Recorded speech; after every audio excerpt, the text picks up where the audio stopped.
Well, hey there, and good evening. Thank you so much for joining me tonight. Do me a favor, if you're just getting on here, hit the like button. That really helps us. That shoots us out into the YouTube algorithm. And let me tell you, there's no place we'd rather be right now than in the YouTube algorithm, because that means we're going to be able to have more meaningful conversation, ultimately leading to better results for all of us who are interested in these cases that we've been dealing with. And I cannot wait again tonight to hear where it is that you are tuning in from. And we already got Real Talk with Retta saying, yo, what's up from St. Louis? Thank you, Real Talk with Retta, for joining us. Man alive. United Kingdom in the house. Great to have you. California. Great to have you. Wichita, Kansas. Do you go to Pathway Church there in Wichita? I'm curious. Hotspot. Ever heard of that church, Pathway Church? Scranton, Pennsylvania, North Carolina, Northern California, Raleigh, Boston, Kentucky, United Kingdom. Hi, I'm from Pennsylvania. Hi, I'm from Illinois. Lena from Pennsylvania. Monterey, California. City of Gold, Diane says. Huntsville, Alabama. Kathy says, hi from Idaho. Hey, Kathy. Good to see you on here tonight. Chicagoland, Erie, Pennsylvania, Kansas, Georgia, South Carolina, Florida, Indiana. Great to have all you guys. Ohio, San Bernardino, California, Tennessee, Mississippi, Maryland, Sydney, Australia. Great to see you guys. Thank you so much for tuning in.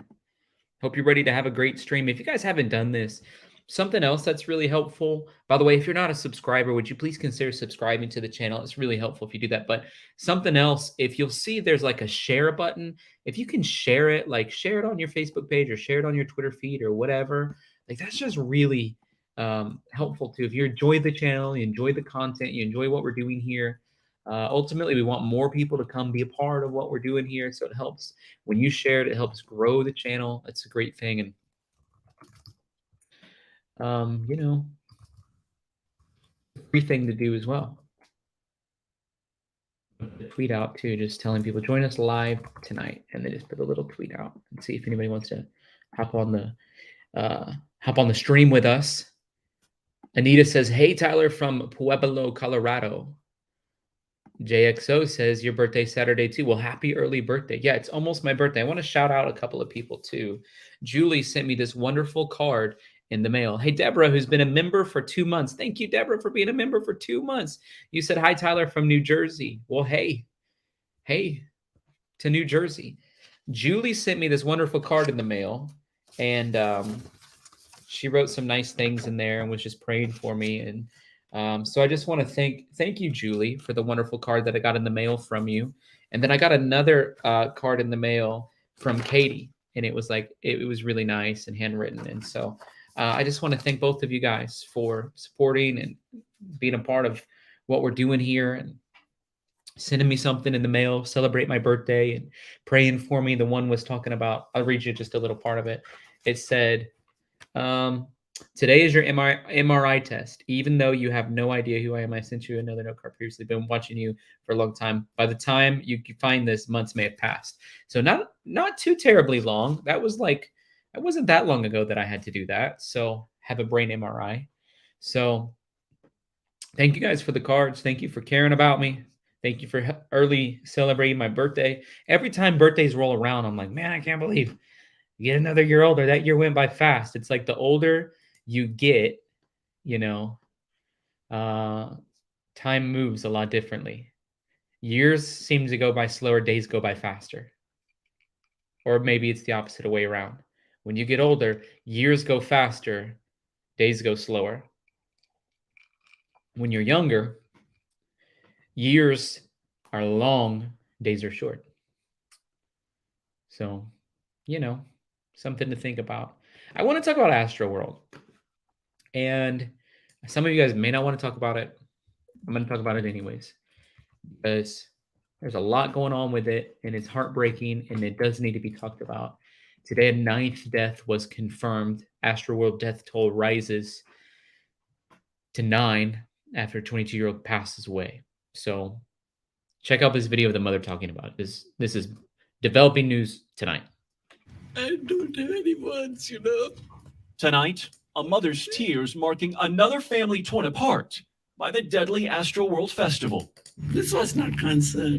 I don't know what it was, but this was not cancer, you know, because my baby didn't come back. Bharti Shahani died late Wednesday. The 22-year-old had been on a ventilator since Friday night's Travis Scott concert, where her cousin watched her disappear when the crowd surged. If they hadn't packed us in on all 3 sides with barricades, they suffocated us. They did this to Bharti. They suffocated Bharti. The star Texas A&M student, now the 9th life lost at the event, facing new lawsuits by the day. We want to make sure that the people who decided to put profits over the safety of the lives of children and youth are held accountable. There's a lot of people trampled and they're passed out at the front stage. Police radio traffic from the Friday night concert, just obtained by the Houston Chronicle, captures the moments the concert, packed with more than 50,000 people, took a deadly turn. This transmission at 9:21 p.m. Folks are coming out of the crowd complaining of difficulty breathing, crushing type injuries. Seems like the crowd is compressing. A mass casualty event was declared at 9:30 p.m. Some in the crowd pleading for the show to end. Scott did not stop performing until 10:10. His representatives say he was unaware of what was happening. And tonight, the Shahani family says the spirit of their daughter will live on by being an organ donor after going to her very first concert. Lester. Makes me never want to go to a concert again. I'll tell you that much. I'll tell you that much right now. Just listening to them talk about it, digest it, unpack it together, makes me never want to go to a concert. I certainly am not going to be in a concert where that type of behavior is taking place, most likely anyways. But I'm gonna ask a poll question. Do you think Travis Scott will be arrested? And we'll talk about that a little bit later. Do you think Travis Scott's going to be arrested from this event? Hotspot, thank you so much for your super chat. You said this. Do you see the video where she gets dropped from a backboard on her head? Partial nudity. I did not see that. I did not see that. That sounds horrific. I do have another. Thank you for the super chat, by the way. I do have another video that I wanted to share with you guys that came out before that other death. Chris, welcome to the Feller fam. Great to have you join us, Chris Weber. Glad you're a part of the Feller fam. Penny Miller says, happy Veterans Day, and thank you for your service. Thank you all the veterans out there for serving our nation. Big news, I pre-ordered my Don't Stop book. Woo!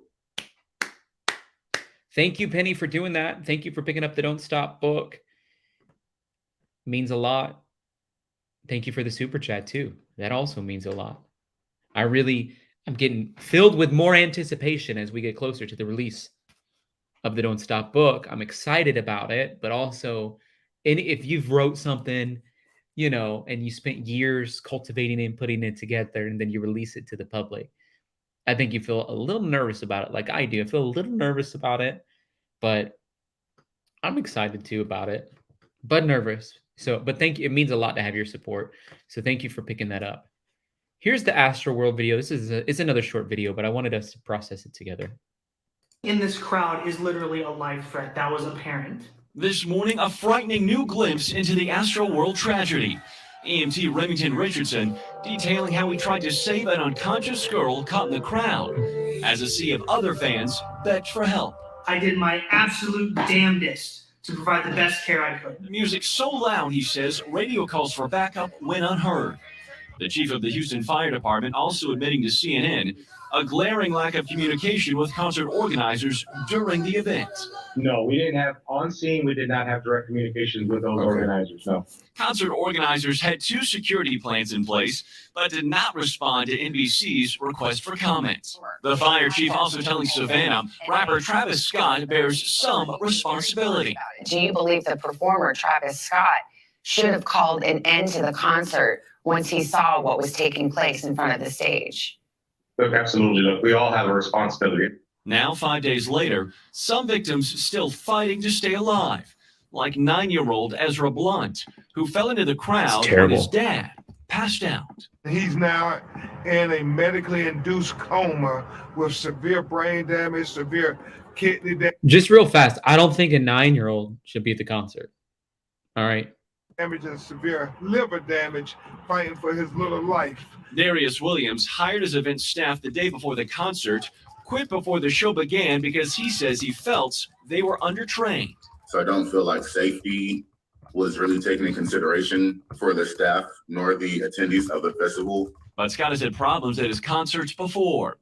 At a 2017 concert in New York City, Kyle Green says he was pushed from a third-floor balcony during Scott's show, leaving him partially paralyzed. Green sued, alleging Scott incited mayhem and chaos through his conduct. In court papers, Scott has denied the allegations. That lawsuit is still ongoing. This morning, sources close to Travis Scott tell NBC News that after performing on stage at Astroworld on Friday, Scott went to Drake's after-party at a Dave & Buster's, and that Scott was unaware of the tragedy that happened at the stadium at the time. And right now, NBC News tracking more than 30 lawsuits that have already been filed against either Scott or Live Nation, the festival organizer. There is also a petition circulating asking that Scott be removed from the popular Coachella Music Festival set for later in April. I'll send it back to you. He should be removed. Try to get rid of the ads. Now I put an ad blocker on. Now what they're doing is like making me take off the ad block every time I go to any of these pages. So just as we talk about this in processes, by the way, Nora Baca, thank you for that super sticker. I think there's a lot of rhinoceros super stickers, and every time they pop up, the ones that are underwater, like that one that you sent, and Deborah just sent a very similar one, the one that Deborah just sent, the one that Nora sent. Thank you guys for the super stickers. I can't help but to think about the Carlton Reserve whenever I see them. I can't help but to think about Brian Laundrie whenever I see them. Like little, I know they're rhinoceroses, or I think they're supposed to be, or maybe not rhinoceroses, but hippos, I mean. But they look like alligators. They're coming out of the water. It makes me think of the Carlton Reserve. Thank you guys for the super stickers. Thank you for the support tonight. Could Travis Scott face criminal charges after the Astroworld tragedy? That's the question. Patty Blaine, by the way, you just picked up the Don't Stop book. Thank you for picking that up. I'm going to check out the poll. Do you think Travis Scott will be arrested? 64% so far saying no. 36% say yes. If you haven't voted in the poll, would you mind doing that? Would you mind just go vote in the poll real fast? It'd be super helpful. Super helpful thing to do. Helps me understand where some of you guys are at on some of these issues. Another thing that I think would be really helpful, if you guys haven't done so already, like the video. Just hit the like button. It's an easy thing to do. And another thing is subscribe to the channel if you're not subscribed already. It'd be great to have you subscribe to the channel. Okay, so let's talk about this. Will Travis Scott face criminal charges? Legal experts explain. This is from the Los Angeles Times. All right. Just days after the crowd crush disaster at Travis Scott's Astroworld Festival in Houston left 9 dead and hundreds injured, the number of civil lawsuits brought against the organizers has already reached well into the double figures and growing by the hour. Damages from the suits could run into the hundreds of millions of dollars or more. The scale of the tragedy will prompt a reckoning for concert promoters who will have to reassess logistical and safety issues surrounding festival staging, ticketing, mass casualty planning, and security and medical protocols. But in addition to the civil claims against Scott, concert promotion giant Live Nation and Texas promoter Score More Shows and others could criminal charges be filed in the wake of the Astroworld disaster. Possibly even against the 30-year-old rap superstar, Scott, who has a history of inciting crowds into frenzied behavior at shows. This is primarily, according to legal experts, a Live Nation problem. But Scott has a lot of accountability here, said Kurt Arnold, who's a partner at the Houston-based law firm Arnold and Itkin, which represents more than 100 families in lawsuits related to Astroworld, including the family of one of the 9 fatalities. Astroworld is a joint venture between Scott, Score More Shows, and Live Nation, which owns a controlling interest of Score More. I think it's likely that criminal charges will be brought. I'd be shocked if they weren't, he added. I don't say that lightly, but manslaughter is a possibility. It has to rise to a standard of recklessness in Texas, but you have to know the risk and disregard it. If someone has too much to drink and kills somebody, there's a similar standard here. Houston Police Chief Troy Finner said Wednesday that his department will continue its criminal investigation. Finner also said that he'll be meeting with the FBI on Friday to discuss the case. Texas Penal Code defines manslaughter as recklessly causing the death of an individual. In a statement Tuesday, a representative for Scott over the last week, Travis Scott and his team have been actively exploring routes of connection with each and every family affected by the tragedy through appropriate liaisons. He is distraught by the situation and desperately wishes to share his condolences and provide aid to them as soon as possible, but wants to remain respectful of each family's wishes on how they'd like to best connect. In a video released after the show, Scott said he could just never imagine the severity of the situation from his vantage point on stage. Edwin McPherson, a member of Scott's legal team who represented the hard rock band Great White after its 2003 concert fire that killed 100 people, said in a statement, "There has been multiple finger pointing, much of which has been by city officials who have sent inconsistent messages and backtracked from original statements. Investigations should start proceeding over finger pointing so that together we can identify exactly what transpired and how we can prevent anything like this from happening again." So you guys can see that. What are your thoughts so far as we're diving into this and reading this? By the way, Patty Blaine, thank you. Thank you for the super chat. Thank you for picking up the Don't Stop book. Means a lot. Means a lot to have your support. I really think you're going to like the book. Thank you, thank you, thank you. Thank you for picking up. Thank you for that super chat. Debbie Campbell says this: if he doesn't face charges because of his previous history inciting lawlessness, he should not be ever allowed to perform again. I know Grizzly and I were talking about it from Grizzly Books True Crime, and we were just talking about, like, man, maybe there should be a ban on the amount of time he's allowed to perform, like 3 to 5 years in these huge venues. Like Coachella is sort of like the crowning jewel for some of these artists. The fact that he'd be able to be a part of Coachella, I'm sure he's one of the main stage artists there. That needs to be talked about. There's a lot of other people that'd be canceled just by making a wrong tweet, you know? You ever realize that? 8 people can die, nothing happens to them. Somebody tweets the wrong thing, they're canceled from culture forever. Have you ever noticed that? We allow 140 characters to have more power than the actual loss of life. I don't understand. And Scott has twice pleaded guilty to charges stemming from onstage conducts at concerts. First, 9 lives. I'm sorry, I said 8 because that's what it was. But the other one that we mentioned tonight. Scott has pleaded guilty to charges stemming from onstage conduct at concerts. First, in 2015, to charges of reckless conduct after telling fans to rush the stage during his performance at Chicago's Lollapalooza Festival. He again pleaded guilty to disorderly conduct at charges at a show in Arkansas. What city? Little Rock. Scott was also sued for negligence, carelessness, and recklessness after a 2017 concert in New York, when a 23-year-old fan claimed he was pushed from an upper deck balcony, leaving him partially paralyzed.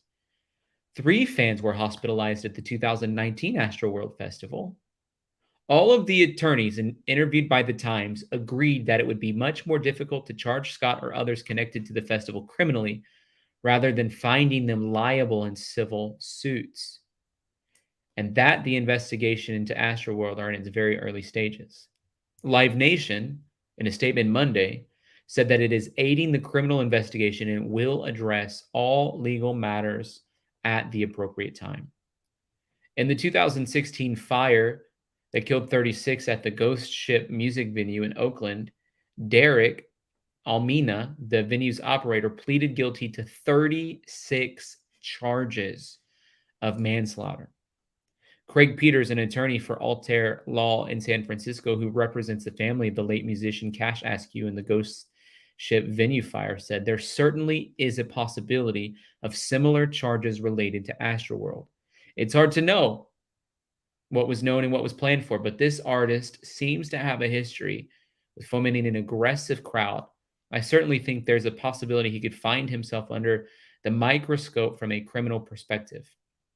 Brian Kaplan, a partner in Reitler Law in New York, represented the family of singer Christina Grimmie in a lawsuit against AEG Live after the 22-year-old was killed at the concert in Orlando.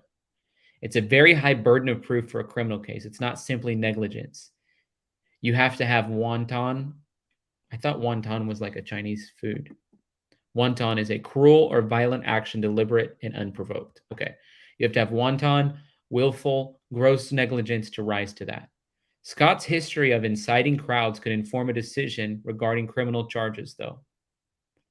Prior conduct and prior knowledge would be a factor, but just because somebody got injured or killed in horrific circumstances doesn't necessarily mean criminal liability. There's a difference between being stupid and being criminally irresponsible. So, what do you guys think? I'm gonna go look at the poll, see where we're at. 382 votes, 64% saying no.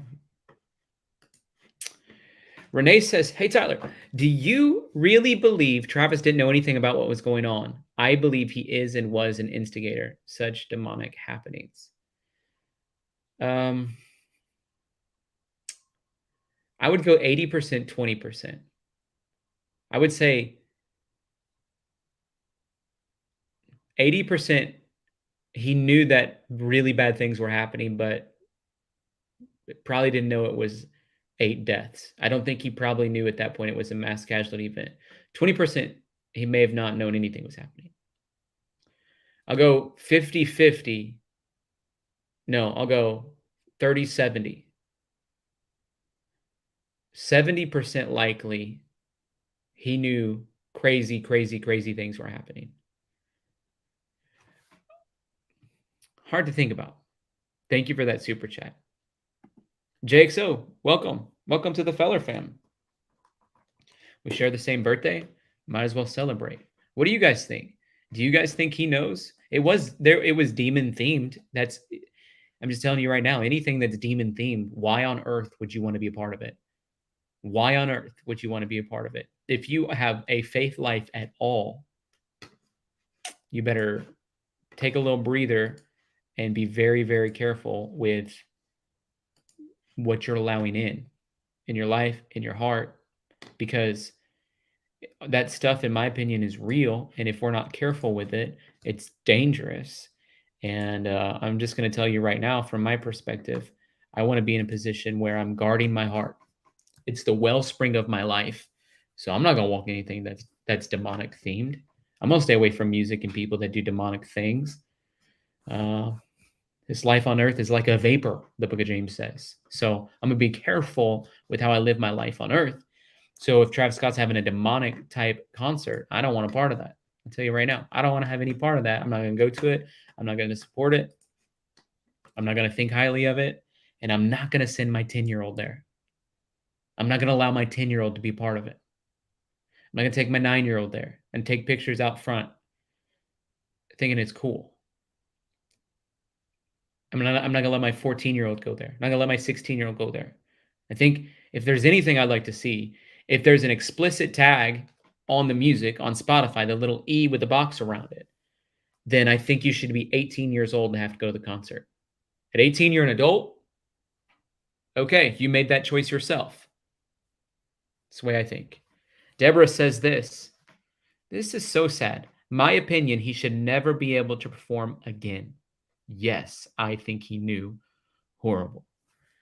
Thank you, Deborah, for that super chat. If some people were saying like he could be bragging like, yeah, you know, people love my music so much they would die for me.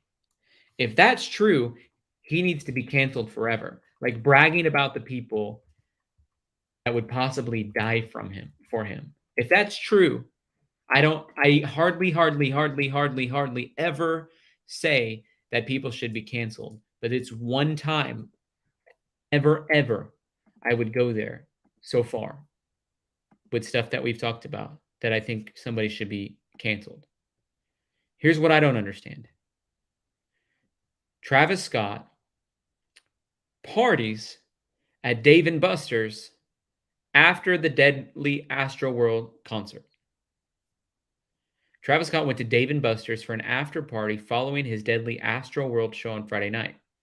The rapper was reportedly still unaware of the lethal chaos that unfolded right in front of him at the time. Drake hosted the bash after performing at the festival, also reportedly ignorant of the 8 people who had died, the dozens who were hospitalized, and the hundreds who were treated on site. Scott learned of the tragedy while at the party, according to TMZ, and when he heard the news, he left the get-together. The victims of the crowd surge ranged from 14 to 27. Scott, who's pledged to pay the funeral costs, faces multiple lawsuits. To answer your question, he's saying he didn't know. He went to go party with Drake at Dave & Buster's, of all places. I can't imagine that. Sharon says hogwash. Hogwash. I feel like that's like a British thing or something. Hogwash. By the way, I want to shout out Nora, who sent me $20 on the Cash App for my birthday. You said, happy birthday, exclamation point, exclamation point, exclamation point, blue butterfly.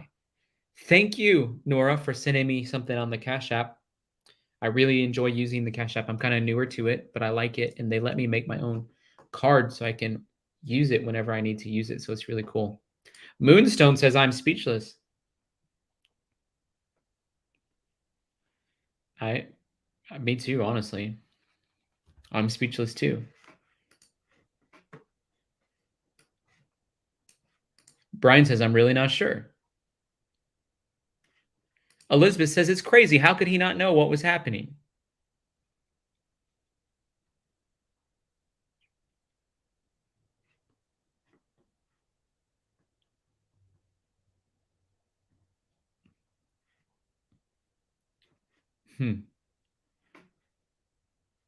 This is just, John says this, it's sad that so many young people look up to him and like him. I agree.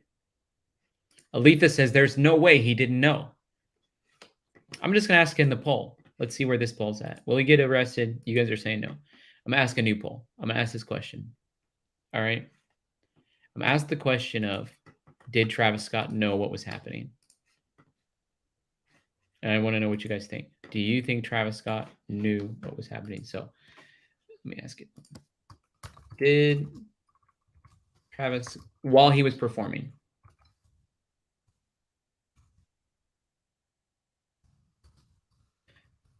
because he performed for like 37 minutes or something after it was determined a mass casualty event. I don't even understand how you can have a mass casualty event and they don't stop it and you proceed on for 37 minutes. How could the police not have jurisdiction to stop something where a mass casualty is taking place?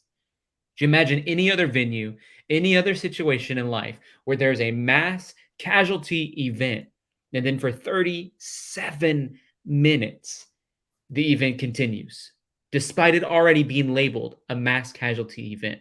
That's what I don't understand. Who labeled it a mass casualty event, and why were they able to keep it going for 37 minutes? Mercedes, thank you for the super chat. Astroworld just claimed its 9th victim. The young girl, Bharti, just passed away. She's in the operating room donating her organs. I know, Mercedes. Thank you for the super chat. It's heartbreaking. It's really heartbreaking.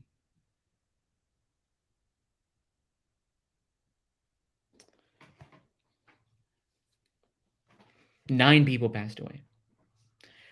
People were dying while at the event. I don't understand it. Amber says, I've been to a ton of festivals. Some were shut down by police. They walk on stage and take over. Why didn't that happen this time? Texas Treasure, thank you for your super chat. There used to be a song we sang at Vacation Bible School.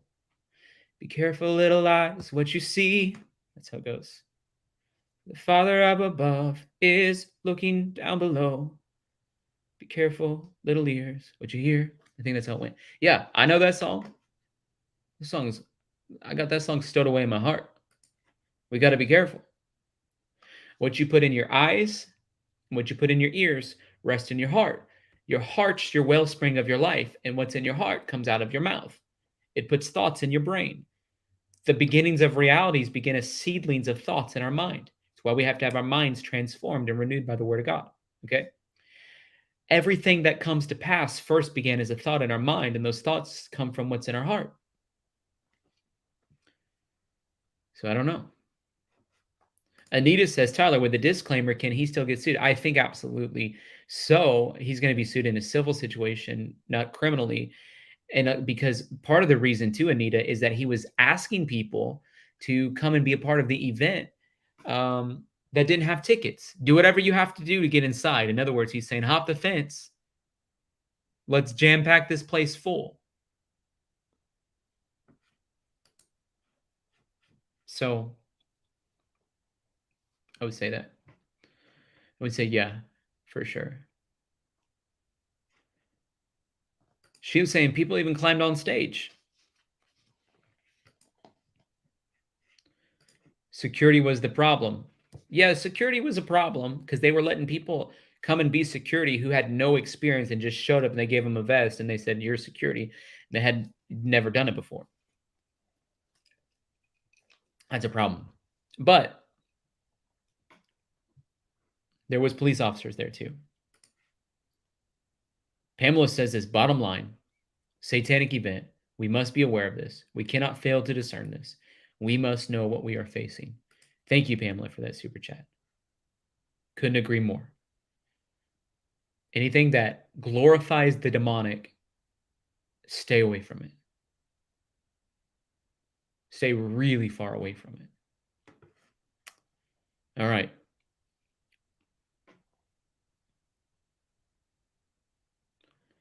I want to talk about Heidi Planck. We've covered the Heidi Planck situation quite a bit. And now there's a new video that may help us find answers in the search for the missing Los Angeles mom. Well, on Sunday, it'll be a month since 39-year-old Heidi Planck was last seen. This new video from a security camera in a building nearby may be a major clue. Help friends answer the question that everybody else is asking, where is Heidi Planck? It's just a few seconds of video. Heidi Planck walking her Bernedoodle 7 in a downtown LA alley. But it's significant to the search. When you saw this new video, did it give you hope, encouragement, what? I mean, it definitely gave us hope. It showed us that this is definitely somewhere that that she was walking her dog. The dog was obviously always a lead to that building and to that area. That's because about a half hour after that video was recorded, the dog was found wandering the 29th floor of this secure luxury high-rise at 12th and Hope, but no sign of Heidi, and apparently no reason she'd even be there. It's mysterious. It's heartbreaking, and again, we don't know. Maybe she knew somebody down there that I didn't know. But as far as you know, she had no links to this area, no reason to be here. No. The single mother of a 10-year-old boy was last seen getting into a Range Rover with her dog at her Palms area house October 17th. This newly obtained security camera video, the first glimpse of her since then, later that same night. Of course, there have been vigils, ongoing searches, boots on the ground, her friends call it, the missing persons posters all over this part of downtown, but so far, nothing. You just totally puzzled, frustrated, heartbroken. What happened? What could have happened? all of it. I think we've felt all the emotions that you can imagine, and then some. I think right now, 3 weeks later, we're still hopeful. We'll never give up hope, and we'll never stop searching. It obviously is frustrating.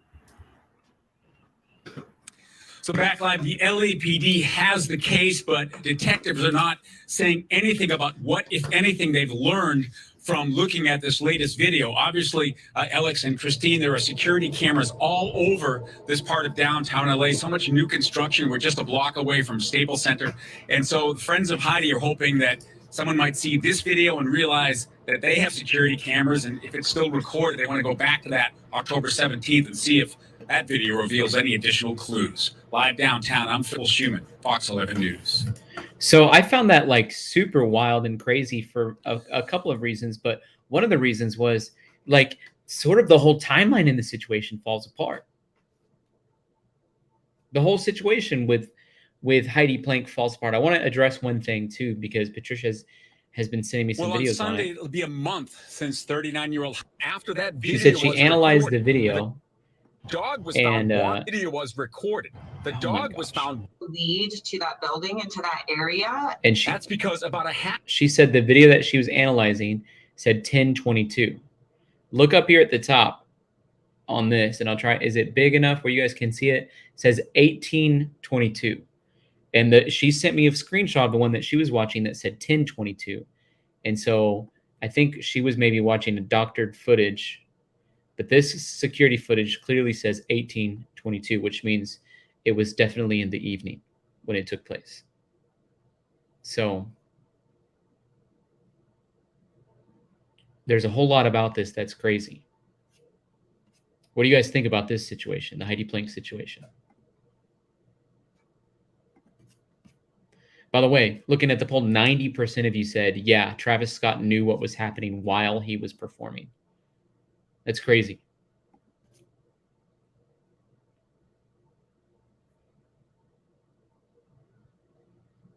Yeah, you guys are saying 1822 is 6:22 p.m. So, Patricia, if you're watching, the one that you were sending me, I think is doctored up a bit. Like there's something wrong with the one that you were sending me. So I don't know if it was from a legitimate source, if somebody edited the video to make it seem more or less scandalous, try to create a scandal so they can get views or something. I don't know.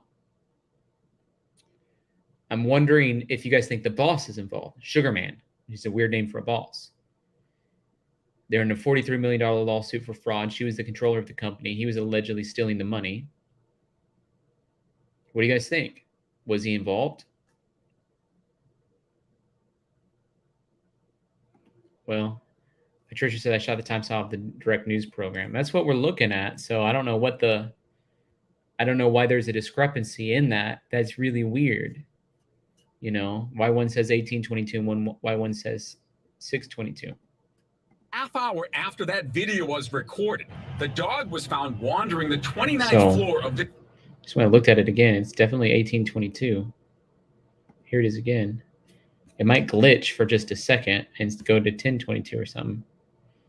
It definitely says 1822 on this one, on this version of it. So.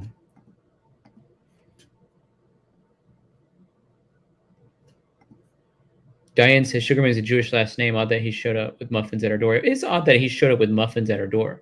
I'd like to see that guy on Dr. Phil. I'd like to see that guy on Dr. Phil.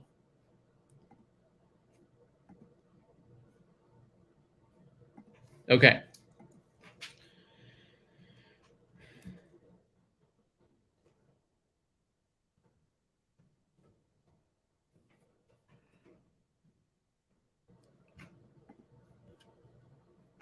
Political ideologies are not welcome here. This is not the forum for you to have a political debate. Okay? I'm saying that right now. I had no idea how polarizing and political the topic of Rittenhouse is. I had no clue.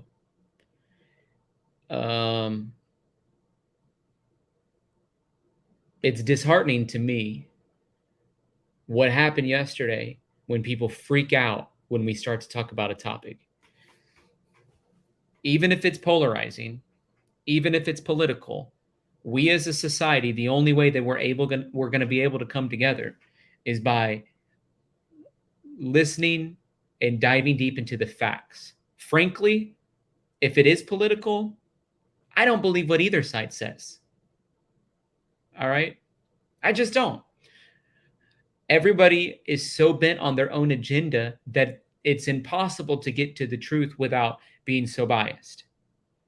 So, when we're talking about this situation with Kyle Rittenhouse, I want to say this.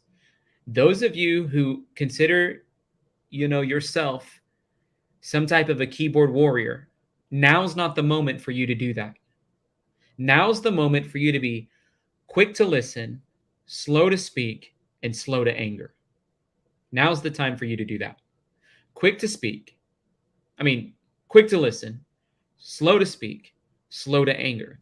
Now's the time for you to practice that. By the way, H. Centralia, thank you for that super sticker. Means a lot. Quick to listen, slow to speak, slow to anger. My mind doesn't process things from a political standpoint. I had 20 people probably today message me and say, don't talk about this, don't talk about this, don't talk about this, it's too divisive, whatever. And if I can't talk about issues that are divisive in the culture, how are we ever going to talk about anything meaningful? I felt like I did a great job talking about this subject yesterday. And I'm going to do a great job talking about it today. And I make room for people who believe certain things on either side of a perspective, because that's what we have to do. So what we have to do as humans, and that's what we have to do as a society. If you are an adult, somewhere along the way, you must have learned how to listen to people who disagree with you. Okay? So what I want to do is I want to talk about this case from a perspective that goes through some of what happened. This is an important issue in our culture in our time right now. There's a lot to this.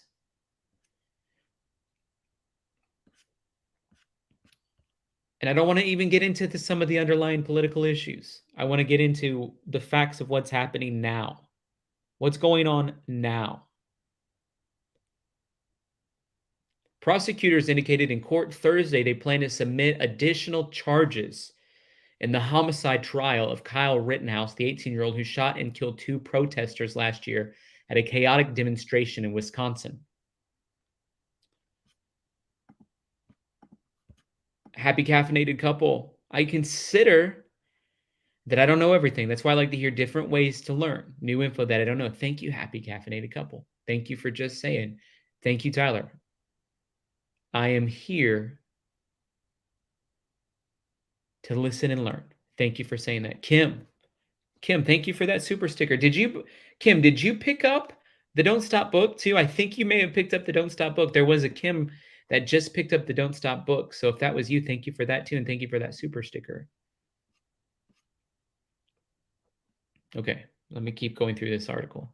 Rittenhouse currently faces 6 charges for his actions in Kenosha on the night of August 25th when he was armed with an AR-15. He killed Joseph Rosenbaum and Anthony Huber, and he injured Gage Gross-Krautz.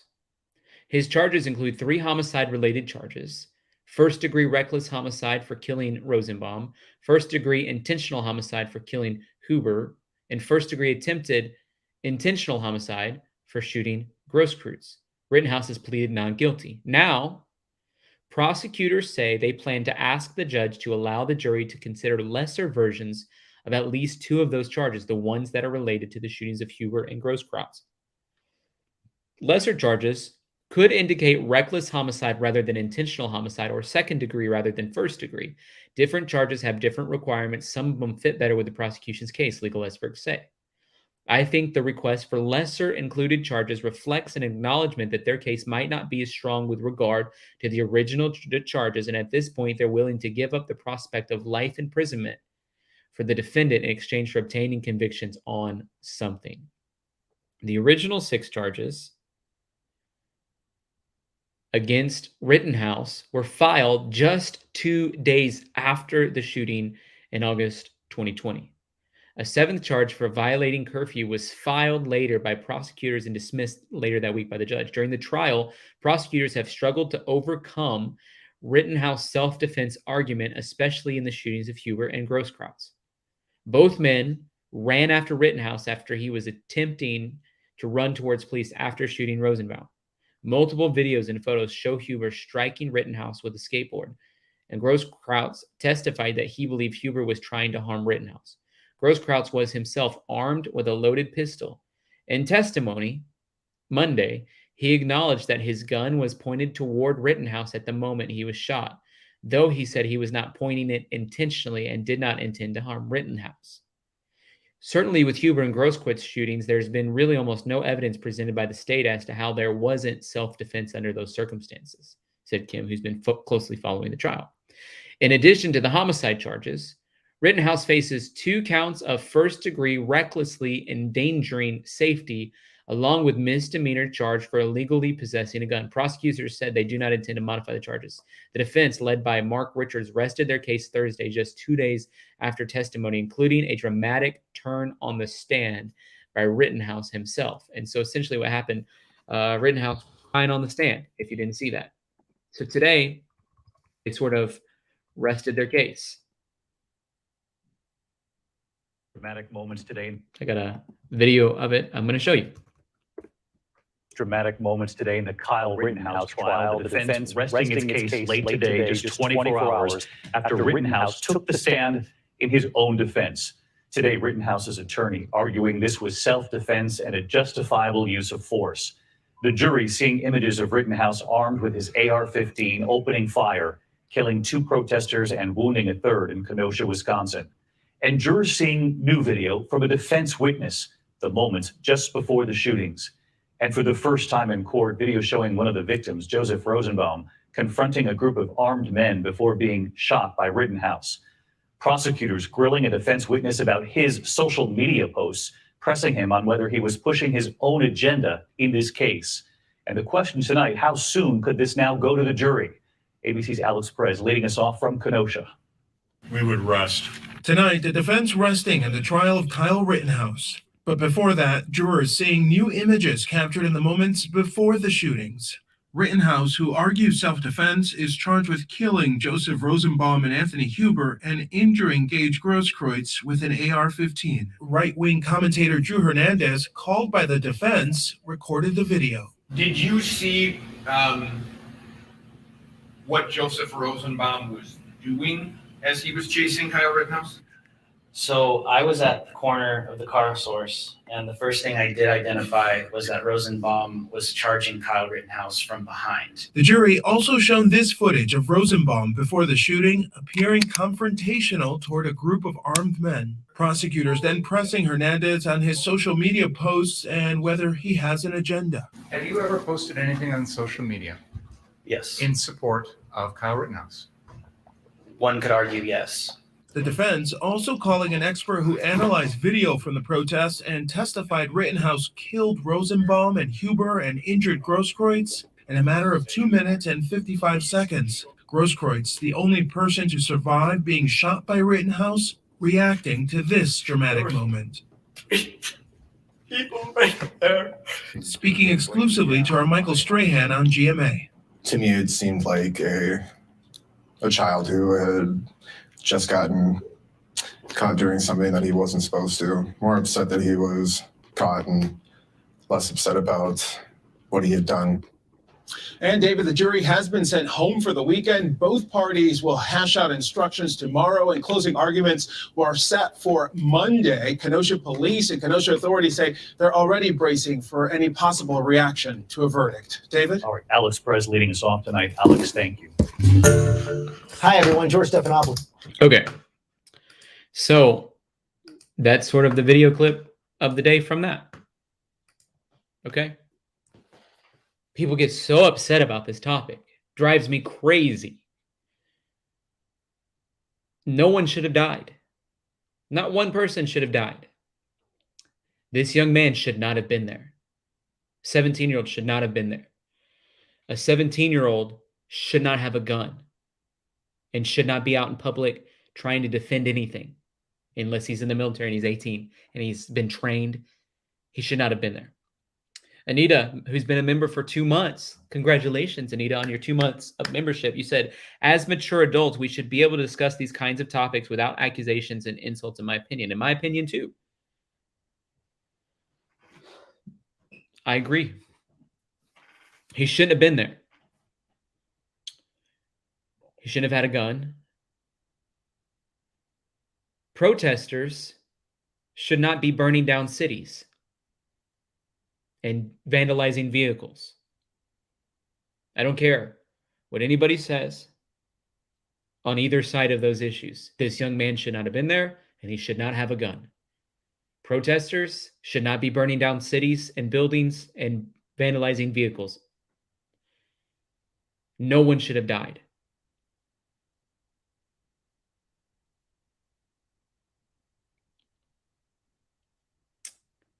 That's what I think.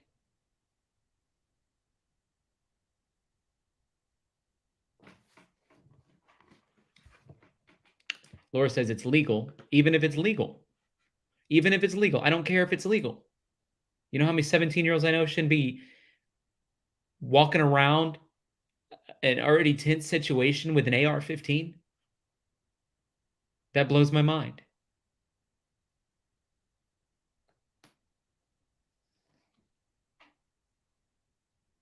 So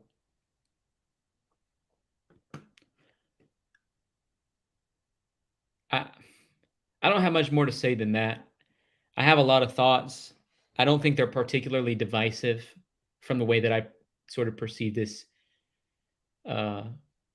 issue. I'm sorry to all the people out there who are triggered by gun violence and whatever. Where I live, in a very rural area, the relationship that folks have with guns is completely different. And it's a way of life. Hunting is the culture. When I was in school, they didn't even have school during hunting season. They would close for deer season. So that's one side of the perspective. People in rural areas where I live, where they go after the white-tailed deer, the big bucks, they hunt. People who live in the cities likely know somebody who's passed away due to gun violence. So there's two sides to the coin. One side of people only know it in a very negative sense. Another side of people only know it in a very positive sense. Our Constitution has allowed people on one side of an argument to build up their gun collection and use that. People on the other side would like to see, from my understanding, not all guns disappear, but some of the most severe ones disappear. And I don't want to get into those conversations on where you're at on that. I'm trying to help you, if you're completely on one side, to see where the other side could be perceiving it. Okay? So if you're on one side and all you know is bad things about guns, you don't know about how some people, it's a way of life and it's a culture and it's not a bad thing. Where I grew up, people had trucks with gun racks in them, and they would come to school and their guns would be out in their cars and in the parking lot of the school when I was in high school. Totally different. People who grew up like I did in a very rural area need to do a better job of understanding there's people on the complete other side, the other perspective, that have only known it in a very negative sense.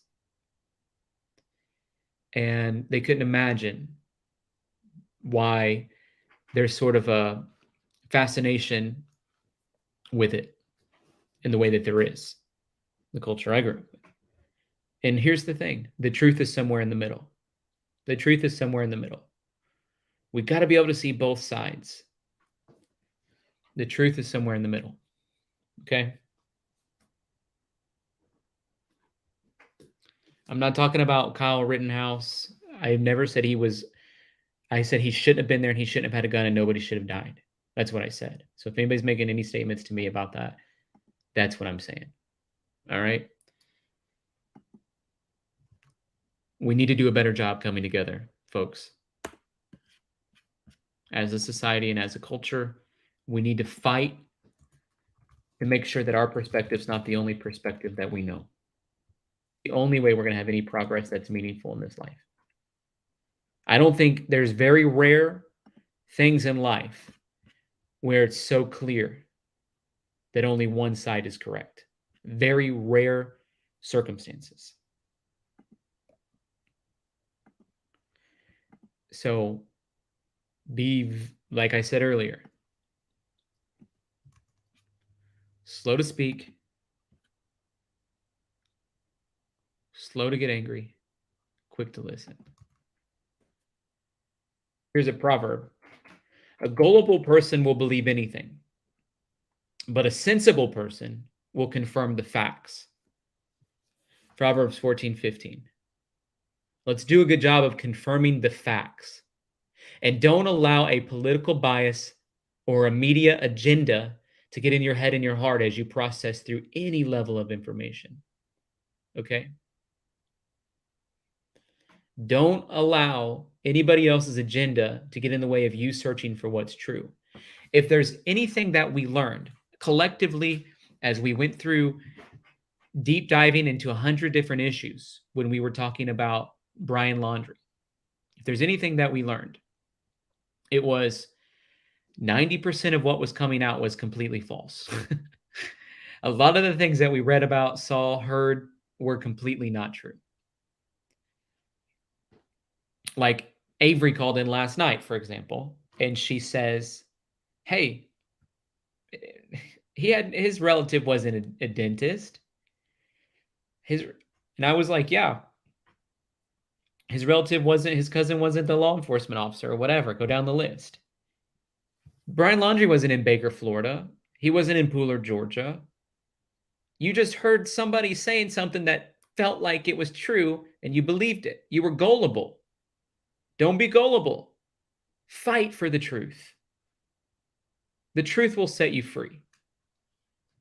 Renee says, Tyler, it's good that you've researched this case now. Last night you were speaking only about what you saw on the one-sided court stand. That's true. I listened to the court stand last night and he was under oath and I said what he said. I didn't realize the gravity of some of the situation that was going on culturally with it as well. I really didn't understand that. So I'll just say that. And because I shut out the news for a while because it got so divisive, I just don't want nothing to do with it. I hate divisive issues when people close their ears to being able to hear what could be true. I hate it. And it gets that way sometimes. Like I'm saying, it got that way with football. It gets that way sometimes with issues. And I hate it. I want to be able to talk things through. So, you know. Kim, do you want to call in? If you guys want to call in, it's pinned in the chat.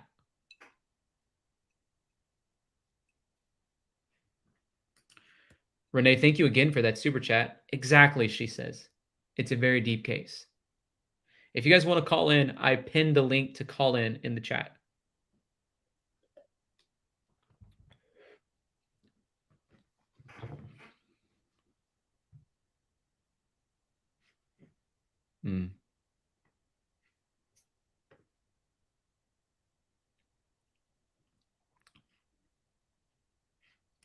C. Jordan says, God bless us, everyone, and our families.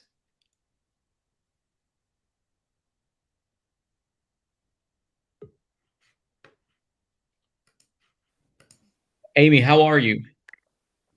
good evening. Hi, Tyler. How are you doing? I'm doing okay. We barely hear you. I'll put my earbuds in just a minute. I'm so sorry, Tyler. It's okay. Prepared. I didn't think I was going to get in this.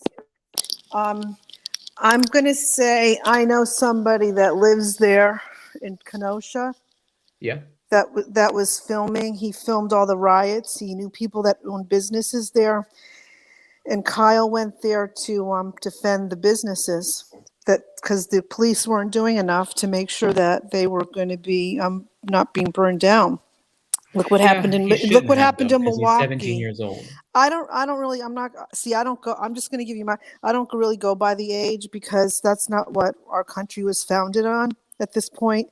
When we don't have our police forces doing, like, look at what's going on in the country with But all 17-year-old's a child to me. No, I know that, but some people don't see that. Some people don't view that. Like some kids are allowed to get married or emancipate at that age. He might be a mature person. So I don't Okay, I don't look that's a at good it point. collectively. I look at it as an individual basis. Like you can't paint a broad brush of every person of a 17-year-old. You can have a 5-year-old that acts more mature than a 10-year-old. So That's true. just, You got a good point. but that's not what if you're looking at history, that's not our founding fathers. We're founding our country based on militias and defending our turf and our homeland. So you don't want your whole city to be burned to the ground and people don't have a business to go back to, their way of supporting their family, their But it's income not would be really, going. I'll go back to this, like civilians, it's not really their job. But it is their job if you study history, because that's what our country was founded on, was having our militias to protect our borders and our homeland. And That's if we have this mentality in the Revolutionary War, we'd still be Britain right now, Tyler. If we had this attitude of not defending ourselves and standing up for our principles, we wouldn't have this country. And I really think that he was trying to save our country in his father's hometown. His father lives in Kenosha, and he was trying to help the businesses because the police were not helping. I know a guy that lives in Kenosha. He did a lot of citizen journalism when those riots were going on. He documented a lot. He's not on. His name is Bill Lichter, and he's not on Facebook anymore. But he had a lot of Facebook videos. And he was documenting that night. Then there were a lot of other citizen journalists that were there and documenting firsthand, boots on the ground, reporting, as opposed to the filter that you're seeing given through Good Morning America and these other mainstream media outlets that just give you one side, that we're not on the ground. They're not on the ground. Like I was a victim. I was interviewed by something, and they totally twist my words. So hate it. it's such a spin. It's such a sound bite. And they could have taken this guy that Michael Strahan was interviewing and just gave him a script. You don't know what they're doing behind the just to feed the public a narrative that is not true. And I'm just going to end it at that, is if we don't like our guns, it's not only for, your hunting culture, it's also to protect ourselves from our government. Because I will look at the Holocaust, being Jewish. If my people had some guns, they would not have gone on those cattle carts to Auschwitz. And I'll end it as that, because my family was killed in Romania by Germans because they did not have guns. Oh my goodness. They didn't have a way of protecting themselves. So that's all I have to say. I think that the kid, if we're going to care about lives, the kid thought he was going to die. That's what I was taught in my civics class in high school, that if you think you're going to die, you have every right to defend yourself. That's your defense if you think you're going to die. So, and those people had no business pointing a gun at him because he was protecting businesses from being burned to the ground. All right. Thank you. That's all I have to say. You had a lot of support in the chat. Thank you, Amy, for calling Thank you. in. Have a good night. Bye. Lisa, how are you? Hi, how you doing? I'm doing well. Southern Gal Jen been a member for 2 months and says our nation needs prayer. Couldn't agree more, Jen. Our nation needs prayer. Always. I haven't really followed the Kyle case. I'm still stuck in a bunch of the other ones, And I'm trying to give myself a little break as these ones kind of I know. come down. But I want to speak on the Travis Scott thing. Yeah. As a creator, you create the environment. I was a dance teacher and cheering, gymnastics, acrobatics for over 20 years. And I made it a point to edit all the clean versions of songs. I would sit there on, GarageBand and take music apart and put it back together so that there was nothing that was going to, I just feel like kids have enough issues and problems that they're going through in their little lives. Why put that on them in a place that's supposed to be a safe environment for children? And I did a lot of hip hop. So I took it was many, many hours of unpaid work that I do not regret for 1 second. And also safety. I used to duct tape my mats to the floor because I don't want to see a kid get hurt. When I first started, and I was in different, working at different places, I saw a lot of kids get hurt because of just not thinking of what could happen. When I would see that and be like, why wouldn't you make this a little safer? So it seems like Travis Scott did not care about safety. Exactly. And he also pushed it on his fans to rage and push against the security, push against all that stuff. So you want to keep messing around with that, eventually it's going to bite you in the butt. And also when it comes to just all the symbolism, a lot of people are saying it was a demonic thing, it was sacrifices. Even if it's not, why are you messing with all that symbolism? Because whether you believe it or not, what if you're wrong? Why even? It sells, great. But you're going to mess with all that symbolism and have all that stuff around you. I just feel like you're just asking for it. The other thing I did want to ask you, is it just me, or does the woman in the video, that surveillance video, not look like her? Because in the day she was wearing jeans and a white shirt and her hair was blonde. And in that video with the dog, it's dark hair. It's a whole different outfit. Did she change? Maybe she changed. But why is her hair dark in the video? There's no it doesn't look blonde at all. It's definitely interesting. I don't know. It could possibly not be her. That's because I did hear somewhere, I don't remember if it was on your channel or someone else's, that she did know somebody who had taken care of her dog in that building.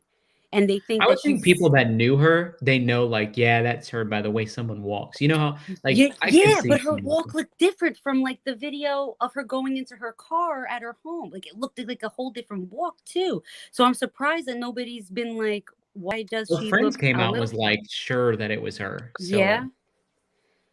Because they were on a different news thing, and they were like, for sure it was her. Yeah. And they're like, that just clarifies that we're looking in the right area. We need to continue looking in this vicinity because that's where we think she's at, somewhere here. I really just wish the best for her and everyone. And this Travis Scott thing is just breaking my heart. I saw that her parents talking and her sister, and that was just absolutely gut-wrenching, heart-wrenching. And I'm still praying for little Ezra and everybody else in the hospitals. And that's all. Thank you for taking my call, Tyler. Thank you for calling in, Very nice Lisa. to meet you. Have a good night and be blessed. Diane, how are you? I'm doing well, Tyler. You're looking good tonight. Hope you're Thank feeling better. You're looking good tonight. Thank you. Guys, by the way, Diane makes handmade jewelry. So if you're interested.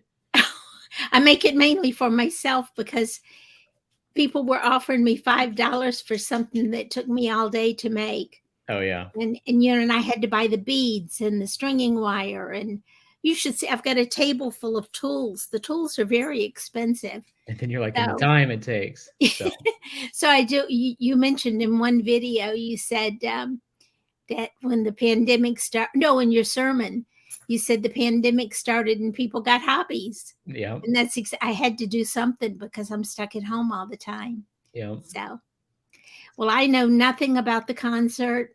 Never heard of the dude.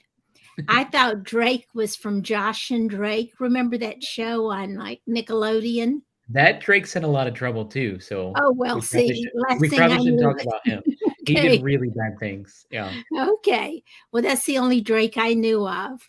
Well, he's in a lot And of trouble. So the only thing I knew about Kyle was when it first happened, what was reported in the video, that you saw.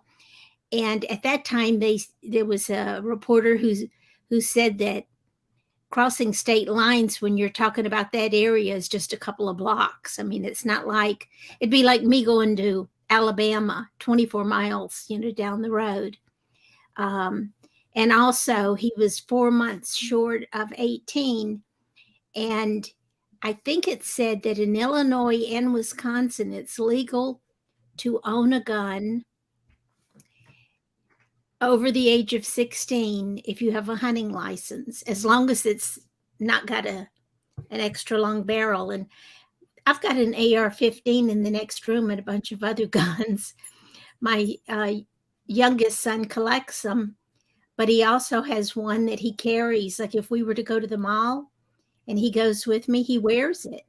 He's got all of his licenses, and it's gotten to where you go to the mall and you get shoved around a bit. So he wants people to know that, if he has to shoot him to take care of mama, he will. And Georgia's a state where if you start banging on my front door like you're trying to get in, I can shoot through the door and kill you. And, so I forgot what the term is, but it's a right to protect yourself.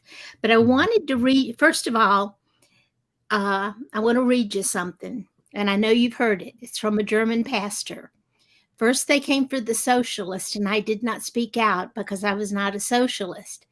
Then they came for the trade unionist, and I did not speak out because I was not a trade unionist.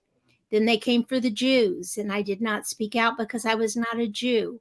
And then they came for me, and there was no one left to speak for me. We've got to get this country back in control. We got police afraid to do anything because they're so afraid they'll be charged with something. If I had been president at that time, I would have called out the Army, the National Guard. All those riots would have been stopped one way or another. And I know that sounds a little bit crazy coming from me, but that's what I would have done. I would not have allowed it. I would not have watched one building burn without stopping it. it's heartbreaking. And I was in a city just a day or two after something like that happened. What was that, summer of 2020? And I met with a business owner. It was just distraught over what was happening. I felt it was the most eerie feeling that I've ever had. They were in this situation where for no reason they understood, their entire business in a downtown in a city was completely looted. Everything was burned down, completely destroyed. I agree, every person, I don't care what you believe in or what your stance is, every person has a right to do whatever you want to do, no matter what. You have a right to protest. You have a right to stand up for what you believe in, but your rights end as soon as they infringe on the rights of someone else. Exactly. You don't have the right to burn down somebody's business. You don't have the right to burn up their car. That's the way I think. I don't care. Anybody can protest all they want. You can do whatever you want. I don't care. But your right ends the moment your fist hits the face of someone else. That's true. Your right ends the moment that you decide to take care of, by take care of, I mean, destroy somebody's building. And it hurt so many times. There was one interview where there was an older woman who lived in a high rise, and she was standing on the street and she was crying because rioters had burned down the little grocery store across the street, which was a Black-owned business. And the lady said, I'm elderly, I have to use this walker. I can't get on the bus. And this is where I have to come to get my food. And now it's gone. And she said, and the owner said, no, I'm not going to rebuild, not in this town. She says, now what do I do?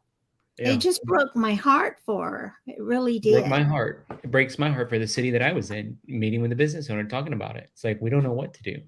How Yeah. do we handle this? This was our life savings into this store, in this building. Why did they come and do this to us? You know, Yeah. what did I do? Like, I don't get it. Yeah, I wasn't downtown doing anything. Yeah. So thankfully it didn't come here. We're in a little town, and it's a town where people tend to just love each other.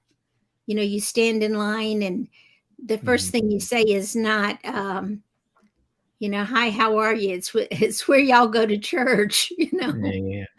And if they don't go to church, they'll say, I need to get back in church. My mama raised me in church. Yeah. One other thing, Sugarman is the translation from German, or, you know, it's a Jewish name, from Zuckerman. And it's the occupational name for a confectioner or a dealer in sugar. So that's from Ancestry.com. Do you think he's related to Mark Zuckerberg? You know, I doubt I don't think so, but isn't that odd that she was dating someone who kind of worked for Zuckerberg? I think she took the money and ran. I think she's in another country because she knew that she was going to get caught. I do. I don't think she's in any danger unless it's a prison once they find her. You think she'd leave her 10-year-old behind? She only had partial custody, and she had fought, but you know, and I didn't research what the father was saying, but he had some information that he was going to use against her. Of course, it could be anything, you know. It spent too much time with her boyfriend or whatever, her ex-boyfriend. So, but I don't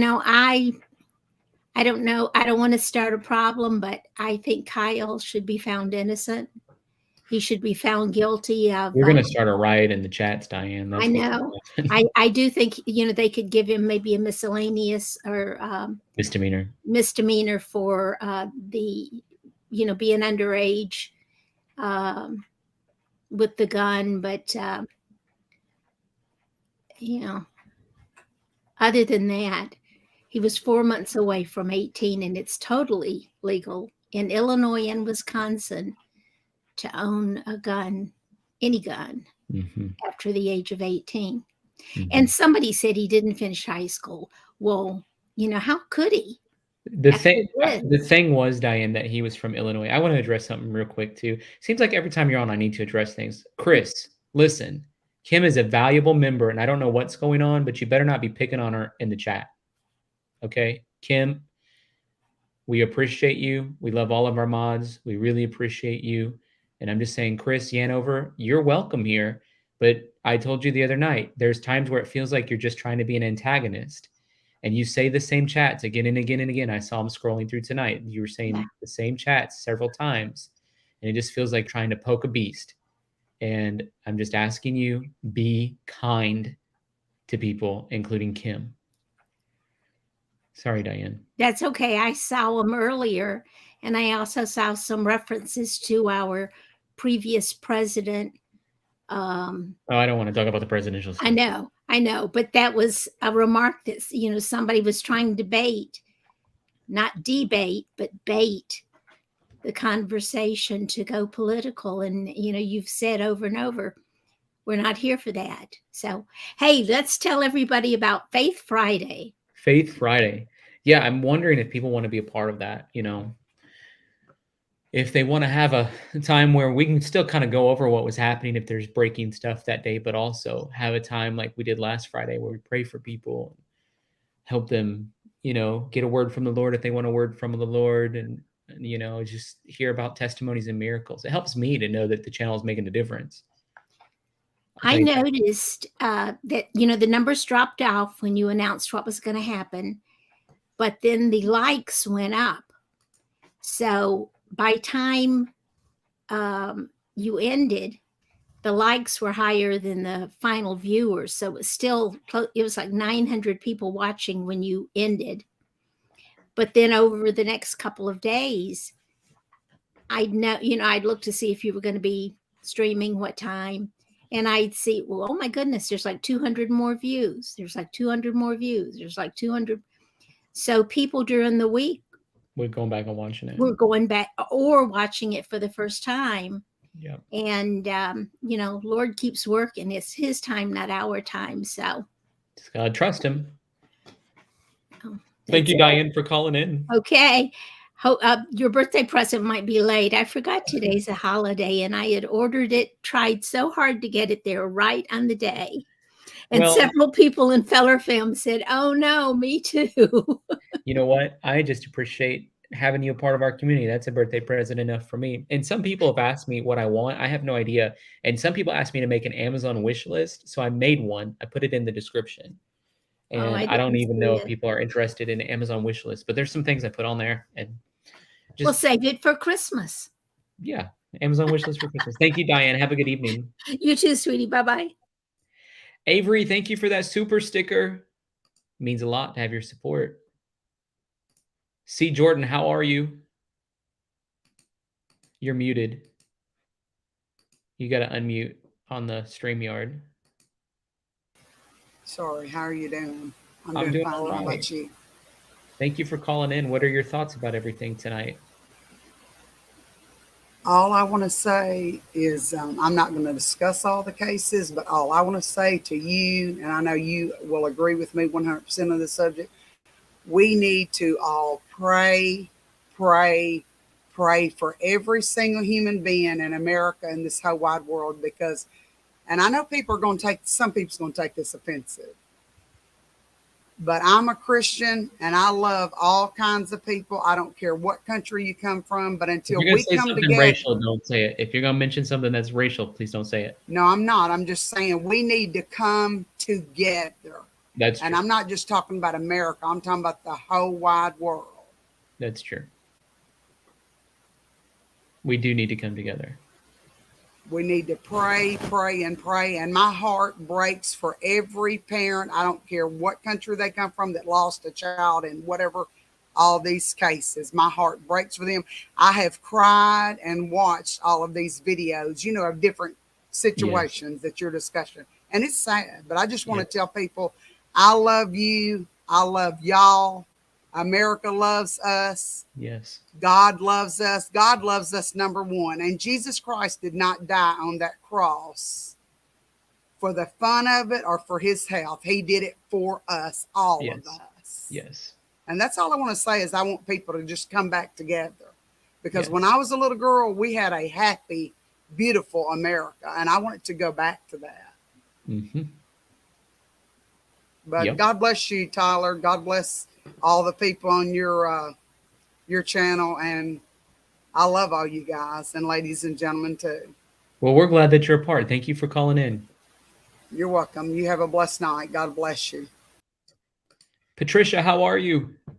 Well, hi, Tyler. I'm doing just great. In fact, since last Friday on the program, your prayer for me was answered. Now, I don't have a job yet, but the Lord started showing me some things that I have kind of almost a passive interest in, things that I had done in the past with schooling and things like that. And it dawned on me that I needed to start looking in this particular direction for work. And so I'm pursuing that. And also, breaking news, I was granted approval for the unemployment. And Yay! so Double I answer know, prayer. and I don't know how soon that they're going to release anything, but I can sleep at night because all of you on Feller Fam, you saved me from being evicted. And so I just want to thank you. And I look forward to tomorrow night. And I will be in prayer in the background for everyone that needs prayer. And that was the first thing I wanted to say. The second thing was I'm from Seattle, born and raised. Last summer, we had some problems in Seattle, as many of the people know. We actually had a section of our city, Capitol Hill, where there was a takeover. by some people. Some of them were clearly protesting peacefully, and they didn't disturb businesses. They didn't do anything illegal. There were others who were showing up with weapons, opening trunks of a car. They showed it on our local news. Somebody came with a lot of rifles, that looked like, and passing them out. And one of the kids that they handed a rifle to was the same age as Kyle, and he'd never used a weapon before. And they were, just showing their force or whatever they were thinking they were going to do. But it was a nightmare for the people there in that part of the city. And I thought, and I prayed about it when I saw what was happening to that part of my city where I grew up in. And I just prayed. I didn't feel led to go out and confront protesters. I didn't feel led to get a gun. I don't own any weapons, but to get a gun and go help defend.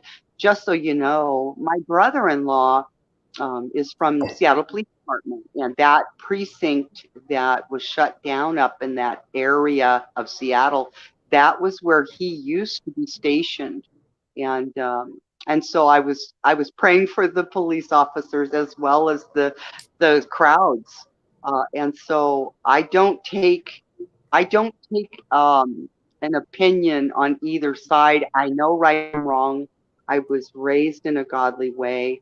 I pray for the situations, but also I want to be a person that, goes like Diane said, you go to the grocery store and you don't say, hi, how are you? You say, what church are you going to?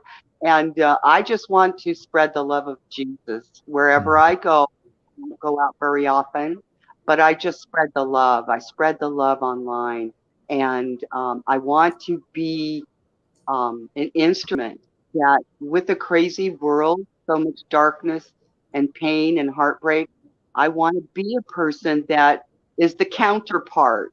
It's in me to do that, and I feel so good to be that light. So I don't have an opinion with the Rittenhouse case.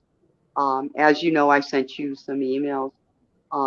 I find that weird, the timestamp on the Heidi Planck thing you sent me. Oh, The video I I know. was Isn't that watching. weird? I know. And I sent you the actual video that was played by that Los Angeles TV station, the local station. And that's where I took that picture of the timestamp and I sent it to you because it said 10:22. And I thought, it's just strange, isn't it? So it was an actual video that they had in their news broadcast about Heidi Planck's case. So I don't know what to say about it. Isn't that strange? It's strange to me, I'll tell you that much. But it makes a difference of that timestamp if It makes it was a big difference. But yeah, I before the game or after. honestly, I think it was the 6:22. Just by when you look at the way it looks outside, it doesn't look like 10 in the morning. It looks like 6 p.m. to me. See, I was thinking that maybe it was just the shadows of the buildings. She was walking kind of in a shadow area with her dog, and I could see in the other left part of there was actual sunshine hitting the ground. And so I was just thinking, oh, it's in the shade. And so her hair color isn't reflecting the sunlight like it was in her driveway. The blonde hair highlights show more in the driveway. And in the other video, it's dark, it's in the shade. That was my thought. I don't know if that's really, the situation. We'll find out, hopefully sooner rather than later. Oh, I know. Well, I just hope and pray for everyone that's on this chat line. I love all of you, and let's stick together, guys, no matter what. Well, thank you for calling in tonight. Well, thank you, Tyler, and we look forward to tomorrow night. Bye-bye. Bye. Avery says, I've decided to send you a barking chihuahua for your birthday. Well, all four. Check your mail. Thank you, Avery. I don't know if I am very good at taking care of Chihuahua. And then Deborah says, we all need prayer. And so thank you, Deborah, for that super chat. Kathy said, Feller Fridays are a good thing. That's a good thing to know. I want to check the poll, see how we're doing. 80% of people say yes to Faith Fridays. So, and then Southern Gal Jen says, pray for her daughter. Her daughter's getting an infusion. She has COVID. So I'm praying for your daughter. And I she's have pregnant. a channel. It's kind of like an older channel. I haven't updated it much. A YouTube channel called Jesus Heals, where all is on there. It's like 4 or 5 videos of us praying for COVID stuff. So I'll send you one of those, but definitely praying for us. Kim, what's up? How are you? Good. How are you? Pretty good. So I'm going to take a different angle with all of this. There's one thing, I know I've told y'all a little bit about my career history, but I'm going to go a little further back. And when I graduated in 1994, and yes, I'm dating myself quite a bit there, 94, I was actually graduated as a broadcast journalism major, and I was actually worked for the news for a bit. People ask me sometimes how I can read and comment on the chat so quickly, and it's because I had a lot of experience reading a teleprompter, and it's very similar. But one of the things I think a lot of people don't know, and Keith will attest to this, I walk around grumbling around my house all the time, complaining about the media, because I don't think a lot of people really and truly understand how intentional it is by the media to create division. And division sells. And one of the things that a lot of people don't understand is the more that they can lump us into buckets, and the more they can lump us into those buckets in a very concrete manner, so that we aren't willing to listen to the other side, kind of like what you were talking about. The easier it is to sell to us, the easier it is to make money off of us, to commoditize us. And you were taught that in journalism school. I consider myself a constitutionalist, and I don't consider myself necessarily today's Democrat or Republican, because I don't agree with either party today. But I wouldn't call myself a libertarian either. So I tend to call myself a constitutionalist. But when I was in college and graduated, I was a Democrat. I was a member of the Young Democrats. I worked on the Clinton campaign. So, I would definitely say I've seen both sides of the coin, and I know what the media tries to do. And so I would just encourage everybody to really step back and sometimes maybe watch media that isn't, necessarily aligned with your particular political party. I do that all the time. Me too. Because you have to see both sides. I can tell when I read the chat sometimes that people are only watching one particular leaning media and not the other. And they're both doing it. They're all doing it. And if you haven't seen The Social Experiment, I would highly encourage you to watch that movie. It tells you what I'm telling you, but Facebook does it too. That's why the social platforms, they show you more of what you believe, so that you become even further ensconced in your convictions. And that way you're easier to, it's your echo chamber. It's your own echo chamber. You're easier to rile up. So I think what we've seen the last couple of years is very strategic, because the more they can divide us, the more each political party, each side, if you want to call it that, can kind of get the extreme version of their way. And so I think, we're seeing that with the Rittenhouse case, or for one, is I don't even know how I feel about a lot of the things. Thank goodness I'm not on the jury, because I'm really conflicted over many aspects of the case. But I think you can definitely see when you read the comments that people are getting one side of news. So all I would say is really take the time to watch news from the other side and make sure you're getting everything. You're getting the complete story. Because if you're not, you are living in your own echo chamber. And that's why I think we see so much conflict, is you are told more and more and more of what you kind of think, and you don't ever get to see the other side. It's frustrating, the culture that we've created for ourselves. I'm a communication theorist, and you can study how communication theories changed over the years with the advent of, for example, radio or newspaper or television. Things were like the source was the most important thing. We live in if you go down the supply chain of what it takes to receive communication, who's sending the message, who's receiving the message, where it's coming from, and what's the most important thing. Well, the most important thing was always the source before. Right. Now it's whatever's first. And Mm-hmm. so we live in a culture where whoever comes out with something first, we take that as God's honest truth, and then 2 weeks later we can't. Right. And that's just so negative way to be. Unring the bell. You Yeah. can't unring the bell. And, you know, even in the case of like newspaper, for example, the retraction, we see this in the digital age today, but back in when we have newspapers, the headline ran on page 1, the retraction ran on page 21. The same Yeah. thing happens with digital media now. It's like the headline, the instant or the, you know, initial headline runs, you know, nonstop in your face. And when the truth comes out, it's buried under everything else. And usually, I mean, almost always, no matter what you believe, the truth is somewhere in the middle. I mean, Always. it never seems to fail. And, you know, one last thing I would say is, and I know this name, people are going to say, oh, this is a conspiracy theory. I promise you it's not. If you look, George Soros, right? I'm not going to talk about any of his political groups, but he wrote a book several years ago. And his book talks about how you destroy a country and how you destroy a world and how and all of those things. And Glenn Beck, what like him or hate him, did a 2-hour show that can still be found on YouTube. But every single thing in his plan, George Soros was asked on 2020, how would you destroy the United States?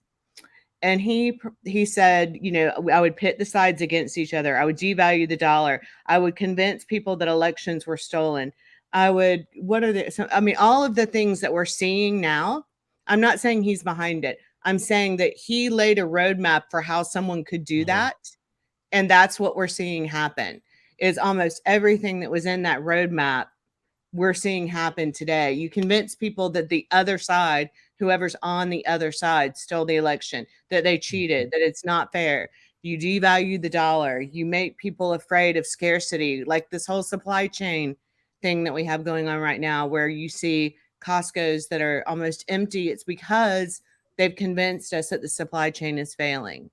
I mean, I guess the bottom line of all of this is that I really encourage people, do your research.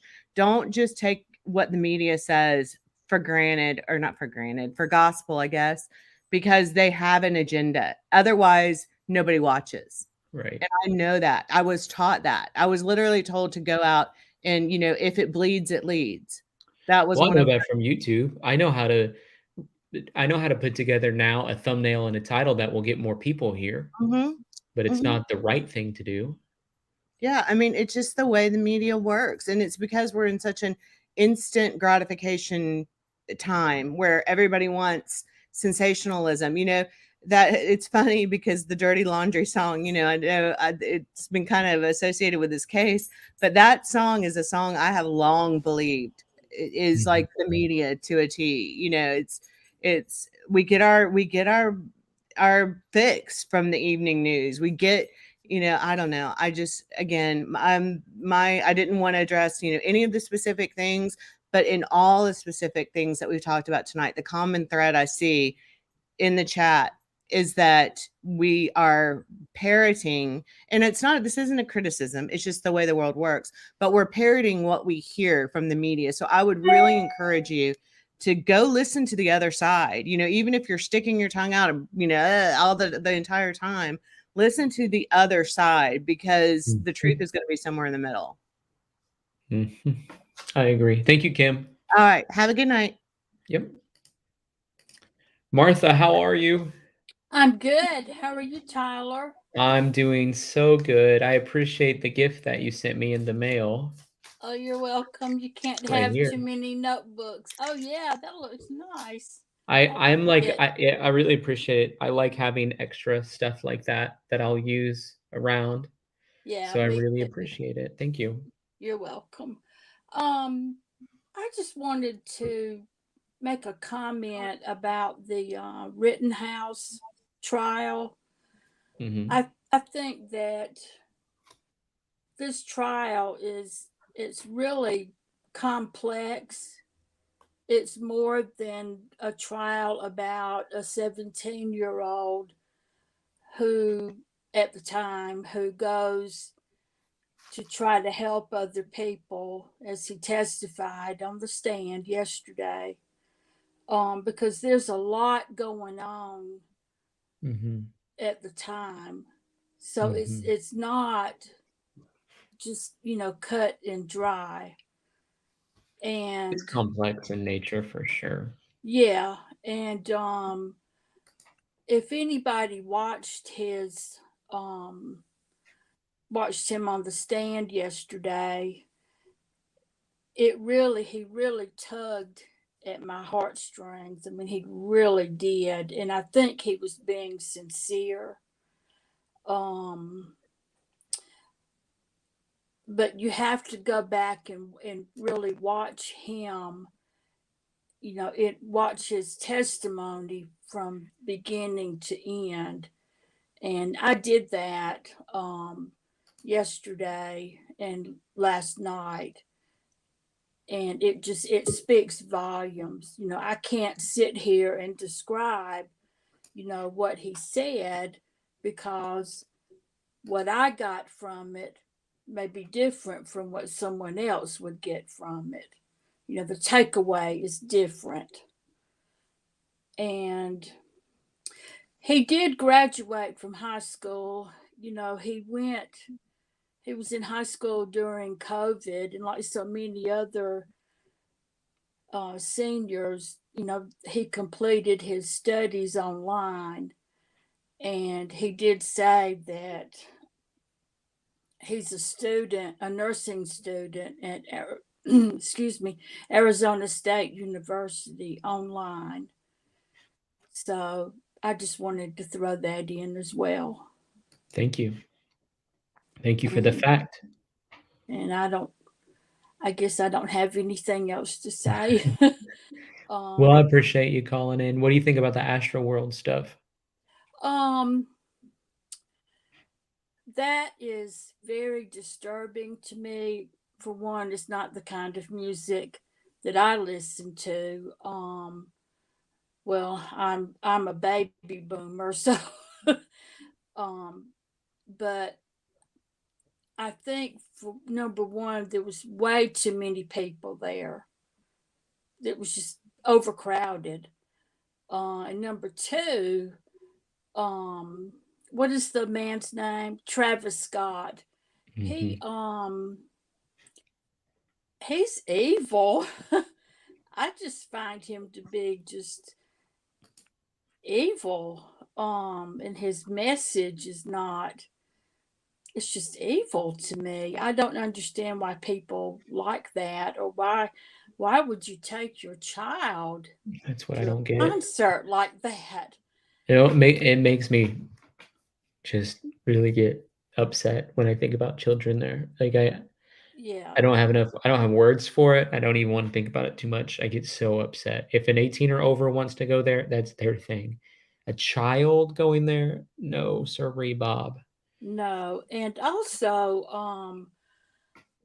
I don't know how he could not have known what was happening. I do know that and you may know this too, when you're on stage, speaking or singing, you don't really notice the people in front of you because you're focused on something else. That's what they teach in college, in the speech classes, and learning how to do public speaking. And then when I've sang in church before, and I didn't even know who was in the front row, but I really believe that this guy knew what was going on, because there were EMTs there, and he had to have seen all the lights. And I thought that I saw something where a young lady jumped on the stage and begged them to stop. And so he had to have known. And it's just very unfortunate. Like so many other cases and stories. And also, I would like to say one more thing, then I'm going to jump off. I think, like I've shared with you, that we really need to listen to each other. My views may be different from someone else's, but if we would just listen, we could learn from each other. And like Kim said, I have to agree with what she said about listening to the news or watching the news. Don't just watch one channel. You have to really dig, and instead of watching the news, read it. Read what it says online. And dig for the facts. Yes, dig a little deeper, as a pastor of mine said one time. And, that's if you want the search for the truth, you have to dig a little deeper. So that's it. Thank you for calling in, Martha. You're welcome. Have a good evening. Latrice, how are you? Good evening. How are you doing? I'm doing all right. Well, first of all, I want to say that I wanted to apologize for last night if I offended you at all. Nope, you didn't offend me at all. Oh, okay. Because I wasn't making fun of you dropping your phone on the face. Oh, I don't just even felt know. bad all day about that. So I was just saying it's something that I would do. But anyways, that's what I wanted to say. And thank you for what I'm reading. And I'm on chapter 3. Yay. Do you love Yay. it? I do. I do. And here I'm one of these that wants to just scream, look, Jesus loves you. Shake somebody. Don't stop. He wants you to go there. Yeah. My heart, and I just have to answer your question, and that is nursing. I wanted to be in nursing. It's not too late. I am fixing to be 54 years old. God gave me a child that was 10 weeks early. And so she's in a wheelchair. She needs my help. She can't do anything herself. She couldn't get out of this house if it was to start burning. Well, that's nursing. That's kind of like nursing. That's my calling. That's what he wanted me to do. He gave me this child to take care of. Wow. Well, So I'm sorry that people are being mean in the chat, especially towards Kim. Yeah, like I you think said. it's a lot better today, and that situation's calmed down. So I think today's a lot Yeah. better than yesterday. Yes. I actually watched last night again the whole thing, but I only missed like maybe 3 or 4 minutes of it, and I didn't even realize it. And today you started, I was on waiting, and it started 10 minutes after you already had it going. I don't know what happens, but anyways. Sometimes you have I to hit wanted to refresh because I pretty much start on time. So I wasn't even paying attention. I was eating supper and I got sick at my stomach, so I wasn't even paying attention. I'm an on-time kind of a guy, and in real life, I'm early kind of a guy. So that sounds like my husband. He says I'm an early person and you're an on time, sometimes late person. And I'm, yeah. But anyways, that's all I had to say. I think is I was really upset at myself for last night. So well, anyways. I don't even really know what you're talking about at all. So Well, you said your phone fell on your face. You dropped your phone on your face, and I said, "Were you falling asleep or something like that?" Oh, yeah. I don't know. See, I wasn't trying to make a fun thing of it. I'm just saying, that would be something that I would do. Well, thank you for calling in tonight. Have a good evening. All right, you too. Bye-bye. Lisa, how are you? Hey, I'm back. How you doing? I'm doing all right. I did want to just say that I think the biggest thing we can take away from all the discussions that we've had in this live stream is what you said before about calming down before you start running your mouth. Not run. I don't want to say that, sounds more like negative, but before you express yourself, when you're having that initial reaction to any, somebody's comment or whatever you're watching, whatever your outlook on the subject is, it's okay to have that initial feeling. That's like our fight or flight response, that something is wrong. But it's so important for all of us to come back to a place where we can calm down, wait a moment, think about it, and make your thoughts more clear in your communication and have it be respectful. Mhm. Because I always say this, like one of the things I think about, it's like I'm critical in my mind sometimes. I'm never critical in my heart. And sometimes I don't allow my heart to catch up to my mind. And I need to do a better job of that. Often I'm critical with my brain, not my heart. I'm critical with my mind, not my heart.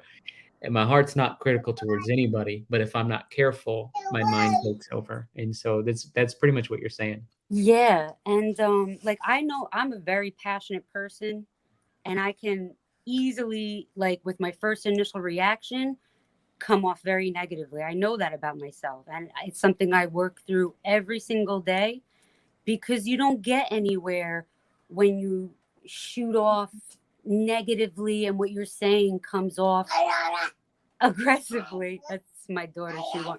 She wants a snack. Yeah, I'll get you a snack, Mama. But it's so important that when you're communicating with other people, to find that calmness, to stop for a second, try to see the other side, because there's always a chance that you're wrong, and you have to think about, what if I'm wrong? And why is this other person having their reaction? If you're able to think about it, because like the way the whole climate is, especially with politics and everything, like that. Yes, Mama.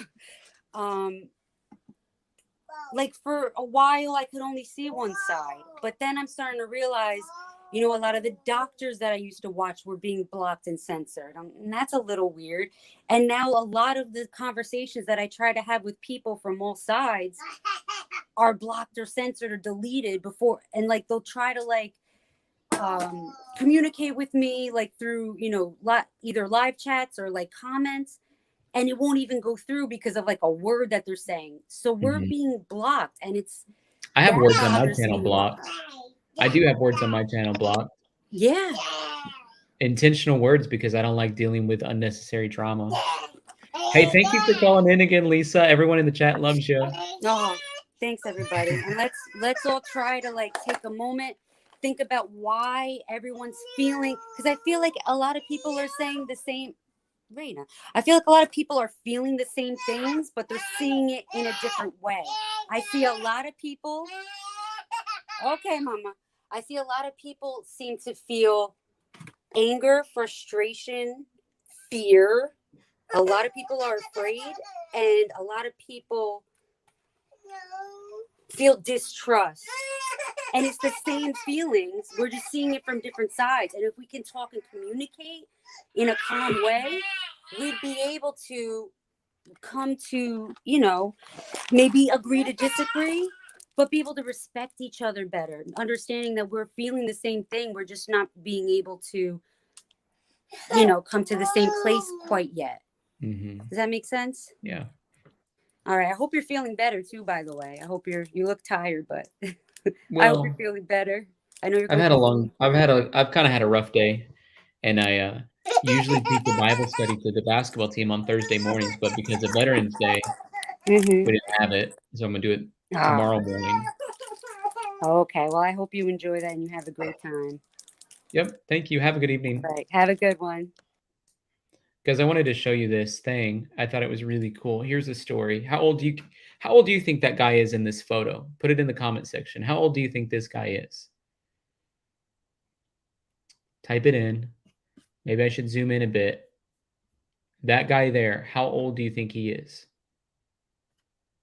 Go ahead. Let me know.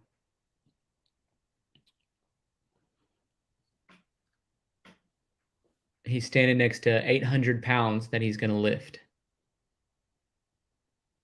All right. You guys all have your guesses? All have your votes in? All right. Here you go. He's 80 years old. Mike Palin has practiced Olympic-style weightlifting since he was 12, and 68 years later, he's still going strong, 800 pounds to be precise. This 80-year-old has been keen to get back into his local New York sports club after the easing of lockdown restrictions, wanting to resume training 2 to 3 times a week as he's done since Kennedy was in the White House, which is in 1960. What I lifted yesterday happened to be 765 pounds. That's my own technique. He's working towards a higher number with a custom lift, which is in a simple half squat position using a rack. But we can't specify the number because he doesn't want his wife to find out that he's going back to the heavy stuff. GNN has reported on silver-haired lifters before, such as a 100-year-old great-grandmother who set a Guinness World Record lifting a 150-pound deadlift, and a 91-year-old World War II veteran who lifted a 187-pound press.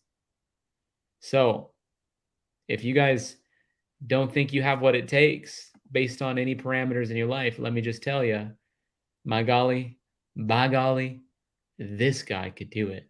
And if this guy can do it at 80 years old, you can do it. I believe in you. You have more power inside of you than you realize. You're stronger mentally than you give yourself credit for. I promise you, you have more courage, you have more strengths, you have more skills, you have more gifts than you ever realize. You have something in front of you that if you would just try to chase after it and pursue it, I promise you, it's the adventure of a lifetime. You have something in front of you. Amantha, how are you? Chase after it and pursue it, I promise you, it's the adventure. Hi, how are you? I'm doing well. Are you having a good I don't know evening? what happened to my avatar. Again, all this new mix.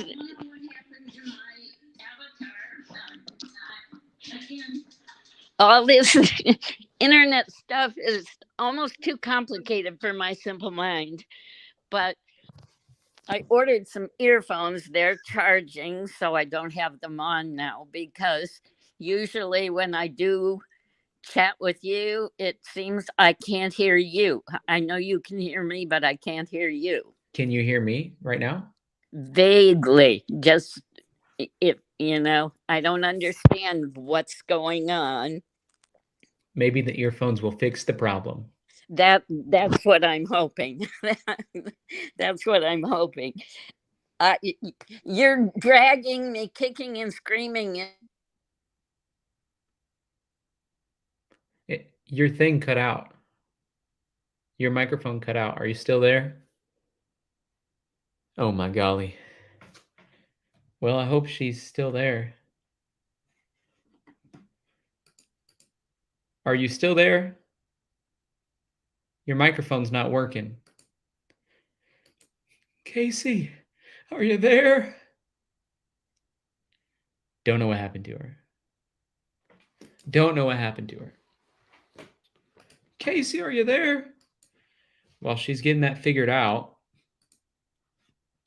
I'm going to show you guys, if you're interested in buying the Don't Stop book, it comes out November 16th, which is just around the corner. All you got to do is go to Amazon.com and type in Don't Stop, and it should pop up. You might have to type in Don't Stop Tyler Feller, but if you guys will notice, let me see. If you guys will notice, there's the Kindle version, $7.99, paperbacks $15.99, and if you have Amazon Prime, it's Prime eligible. You can read about just different endorsements. This is Judd Wilhite. He pastors one of the largest churches in America called Central Church.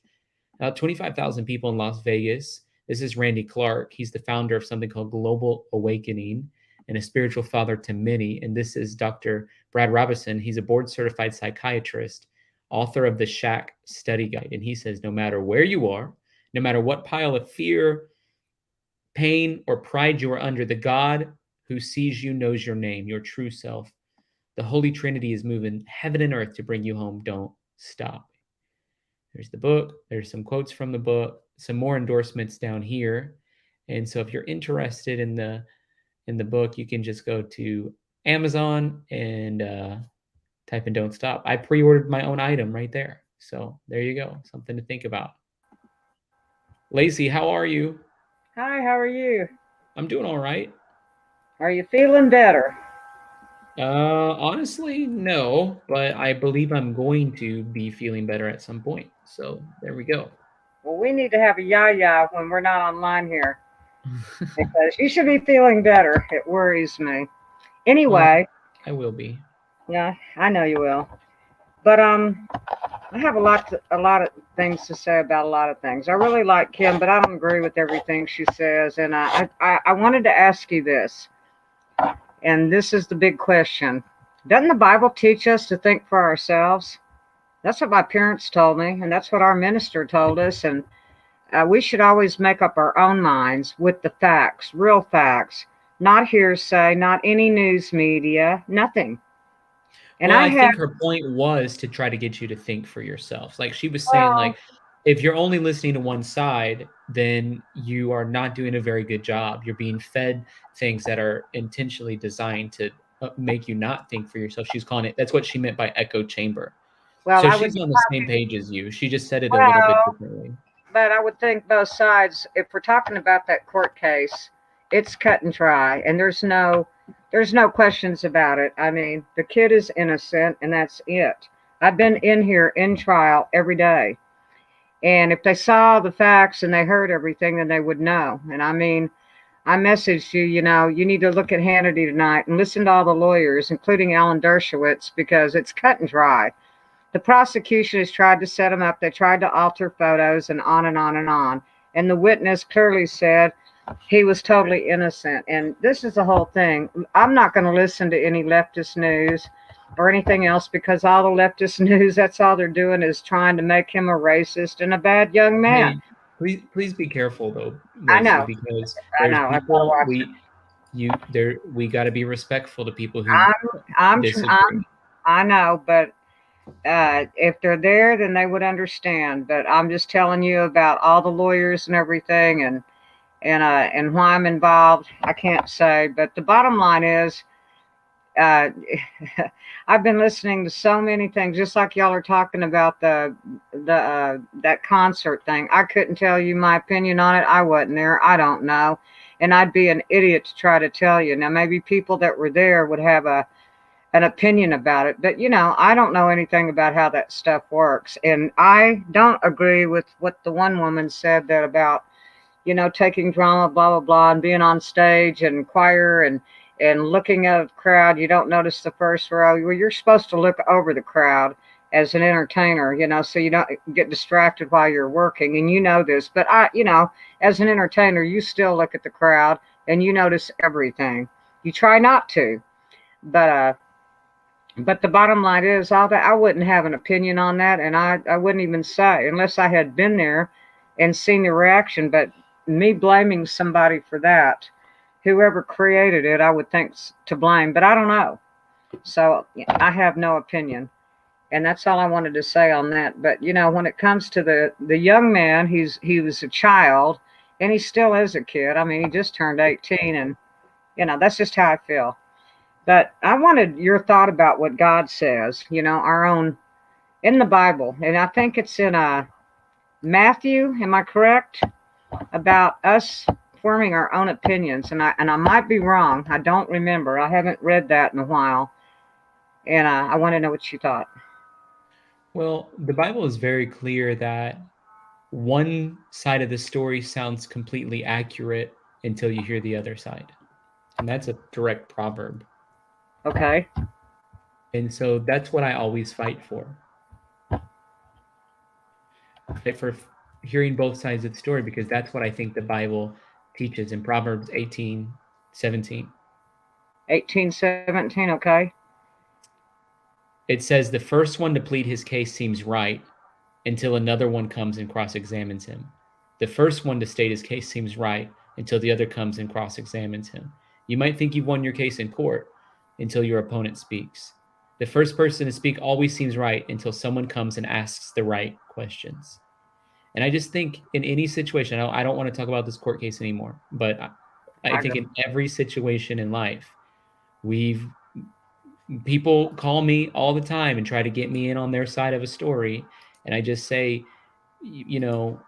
that sounds great. But then when I hear your friend call me and talk about it, it sounds the complete opposite. you know? And we've got to be the kind of people that are like, okay, that I think is what the Bible teaches. It is what the Bible teaches, Proverbs 18:17. Okay. Like, we need to listen to both sides, you know? Yeah, but that's when you're hearing the honest side, not the and witnesses, not Well, the the honest side, twisting it. Lacey, the honest side is only honest to that side.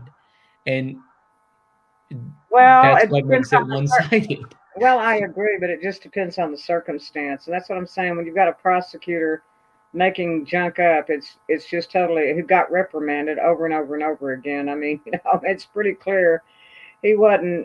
He was just trying to because he wants to win the case. And We'll lawyers, find by out the by way, Monday what happens with well, that. well, Yeah.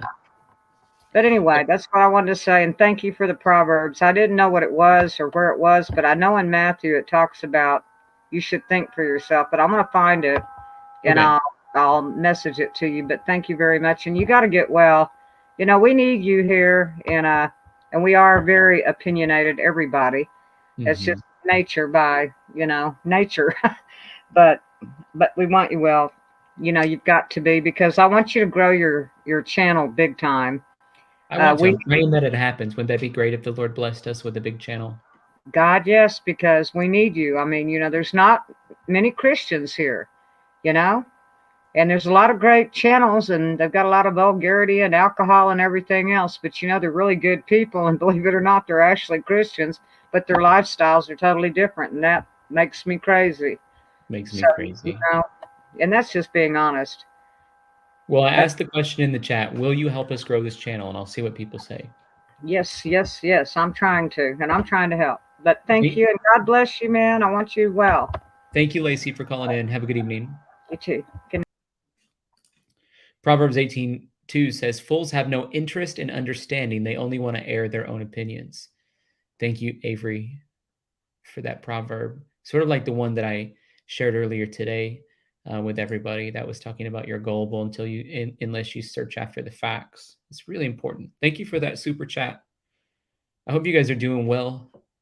Hope you guys have been having a great day. I got the Feller Fam merch up if you're interested in any of that. If you buy the Feller Fam merch, can you guys send it to me just so I can see it? I had somebody send me the Don't Stop mug. That was really cool. They got a red one. They sent a picture of it to me. It was so cool to see. So if you guys end up getting any of this merch and you get it in, can you send me a picture of it? I want to see you wearing it. That'd be so cool for me to be able to see you doing that. It's kind of like crazy too. It's like this was something that, was on a computer and it's something I created. And then now you guys are like wearing it. It blows my mind. And so just with that, you guys would support me in that way and support the channel and appreciate what's happening here. I wanted to share a comment that came from someone who started reading my book yesterday. And some of you probably saw this because I put it on the screen yesterday, but I want to share it with you again today. They said this: I just want you to know, Tyler, I've been following you on YouTube. Your approach and care to topics and listeners made me order your book. I was sent a request to review your book and send it in. I will do. I'm only on chapter 5, but reading your book has brought me to a post on Facebook for a job. I responded and I got it. More money per hour than I could expect. With God on my side, gave me the self-worth and courage to apply. With his guidance, I have overcome great trauma. Your book gave me the will to not stop. Thank you. Wow. Incredible. And so that's an early reviewer of the Don't Stop book. Their life's already being impacted, believe it or not. The Lord's already working in their life just from reading the first 5 chapters of the book. And so I want to highly encourage you, if you haven't picked up the Don't Stop book and you're interested in really getting the most out of your life, I think it's going to be a really helpful tool. You can get it on tylerfly.com. You can get it on Amazon about in 5 days. If you have ordered the book, something that you could do that would be really helpful is to leave a review on Amazon. I need at least 50 reviews the first week on Amazon. Like that's one of the most important markers of success. So I need at least 50 reviews, 5-star or 4-star, or if you hate the book, 1-star, honest reviews on Amazon, centering around the release of the book.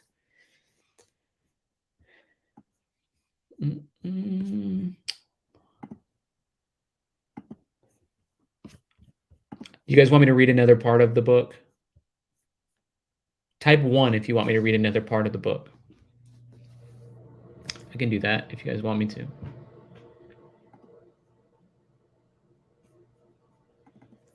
What chapter should I read?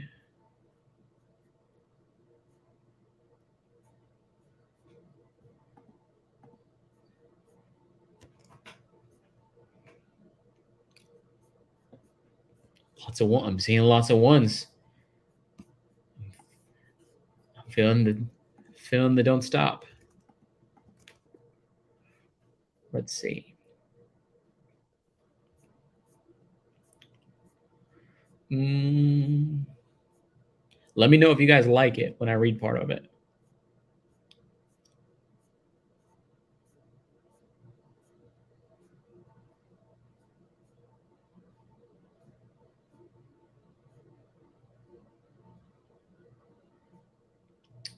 All right, this is from the second chapter.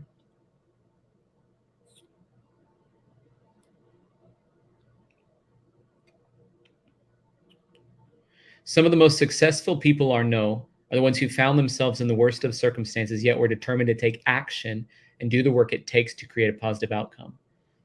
My friend Brian is a great example. Everyone loves to be around Brian. He is in the life-saving business. For pay, he's a fireman in his local community, but his heart's with his local church. He and his wife served as youth pastors there for many years. Brian met Dusty while they were both still in high school. Before she was 16, they had their first kid and were married. This caused a strain, not only in their young marriage, but in their relationship with others as well.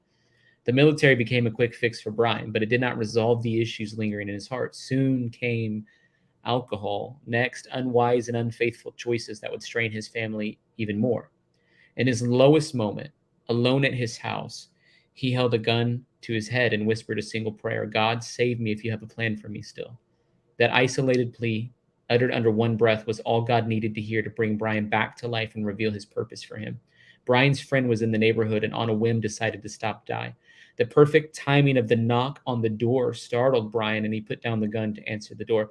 He has never been the same since, almost like the door that he opened revealed God instead of his friend. Every day, Brian is forced to deal with the thoughts that once controlled him. Every day, Brian decides that through Christ, he is more than a conqueror and makes a choice to be better. That baby Brian and Dusty had when they were teens is now a college student studying to be a doctor. They have 3 more kids too, all adopted from pretty drastic situations. Brian is teaching them what it means to renew their minds every day. As the circumstances of life cause our true selves to be revealed, the choices we have become internal. It is within ourselves that we make a decision to grow or remain unchanged. It's within ourselves, with the power of the Holy Spirit, that we allow our minds to be renewed. The first and most practical step of this process is radical honesty. Radical honesty is the willingness to accept and admit the truth that has been revealed about yourself. And to understand how to get radical honesty, we have to first realize that we have a natural propensity to hide from the truth. It's in our gene pool. It all started with Adam and Eve. The world began as a strictly beautiful place, meaning that everything was beautiful and nothing bad or harmful existed. Adam and Eve's neglect of a single rule caused the demise of all mankind. And they both ate from the tree. Adam and Eve were instilled with the knowledge of good and evil. It was much more accursed than it sounds, and they immediately recognized the error of their ways. Suddenly, they realized that they were naked, and they hid their bodies. They heard the Lord walking around through the beautiful garden. They hid from him. God, already knowing what they had done, then commands that certain hardships be implanted into every human thereafter. That means you and me. We've inherited a gene pool that literally, since the first humans, includes a tendency to hide. So I can't help but to think that when we're forced to face the truth, our first and natural tendency is to do the same thing Adam and Eve did. We hide from it. Think about it. When you were a kid and got caught doing something you shouldn't be doing by your parents for the first time, what'd you do? Lie about it? Cover it up? If you didn't, you weren't born on this planet. And as we progress from being a child and enter adolescence and adulthood, we mostly eliminate that externally exhibited behavior. The relationships we hold with those who we interact with on a daily basis is a large bent towards honesty because we've learned and adopted that behavior. Most likely, we've learned that behavior from doing the opposite and getting caught. We know there's negative consequences of hiding from the truth. Most people adopt the external behavior because that's what we've been taught to do, yet they've not learned how to react internally. What I love about the story of Adam and Eve is that the covering they created for themselves was insufficient. When they realized they were naked, they took fig leaves and sewed them together with vines or whatever they had available to use. Yes, they were covered, but I'm sure there was little left to the imagination. They hide from God, but there is really no hiding from God. As Adam and Eve come out from their hiding place, God delivers a discipline to their sin. What he does next illustrates exactly the portrait of what could happen for us internally if we choose. God creates for them clothing out of animal hide, a method, by the way, that's still in use today. The fig leaf clothing they had designed did not have the strength to stand up against the storms that would come. Animal hide would cover and provide protection. We often recognize glimpses of truth that exist in the situations that reveal ourselves.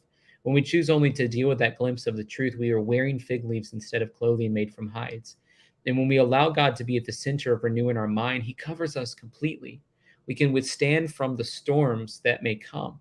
We know that with the truth came consequences, but now we know that radical honesty for Adam and Eve also brought covering and protection beyond what they could provide for themselves. There's a little snippet, guys. What do you think? Did you like what you read? What I read?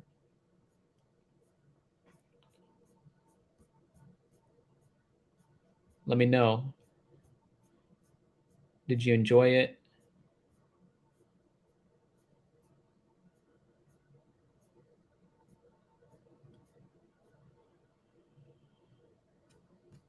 Let me see some of the comments. Melanie says, love it.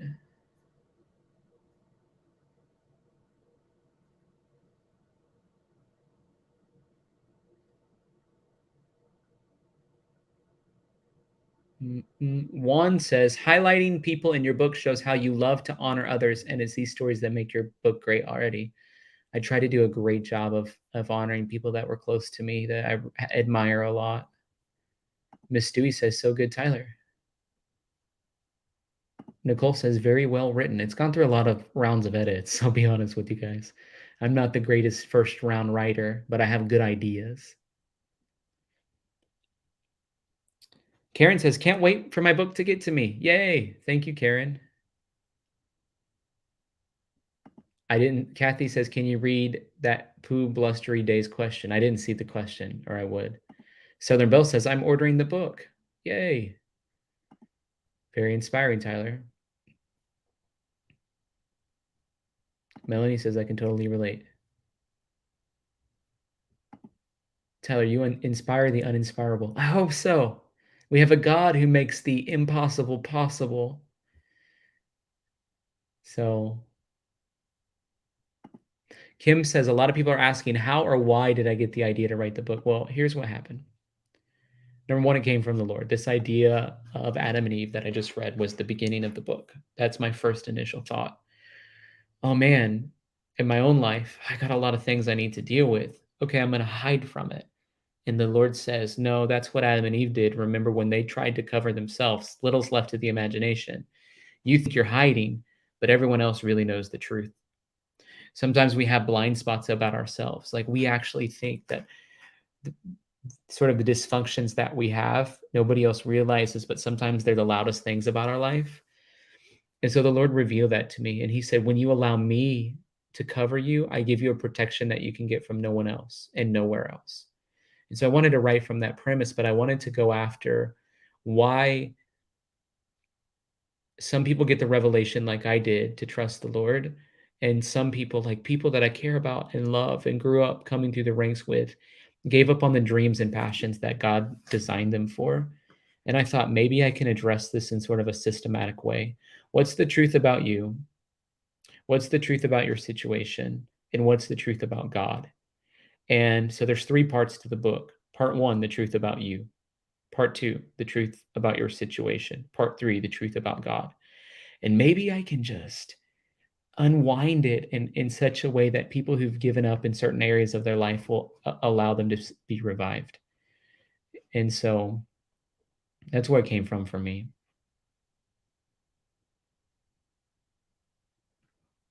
It's really where it came from for me. Pooh Blustery's Day. That's it. That's the question. I'm waiting. Sam says, I don't care how long I have to wait. I'm waiting until I have more energy. to record that, because it takes a long time to record an audiobook, and I just don't have it in me right now to do it. So when I get some time and energy, I'm going to do it. Marissa says, I'm not finished yet, but it's definitely 5-star worthy.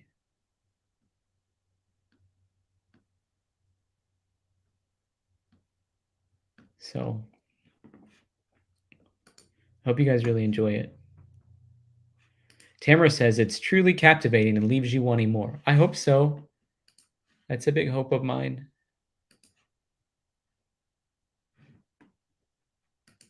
That's a big hope of mine. So, all right, guys. I'm going to bless you and pray for you. Thank you for being on the chat with me tonight. Thank you for being a part of what we're doing.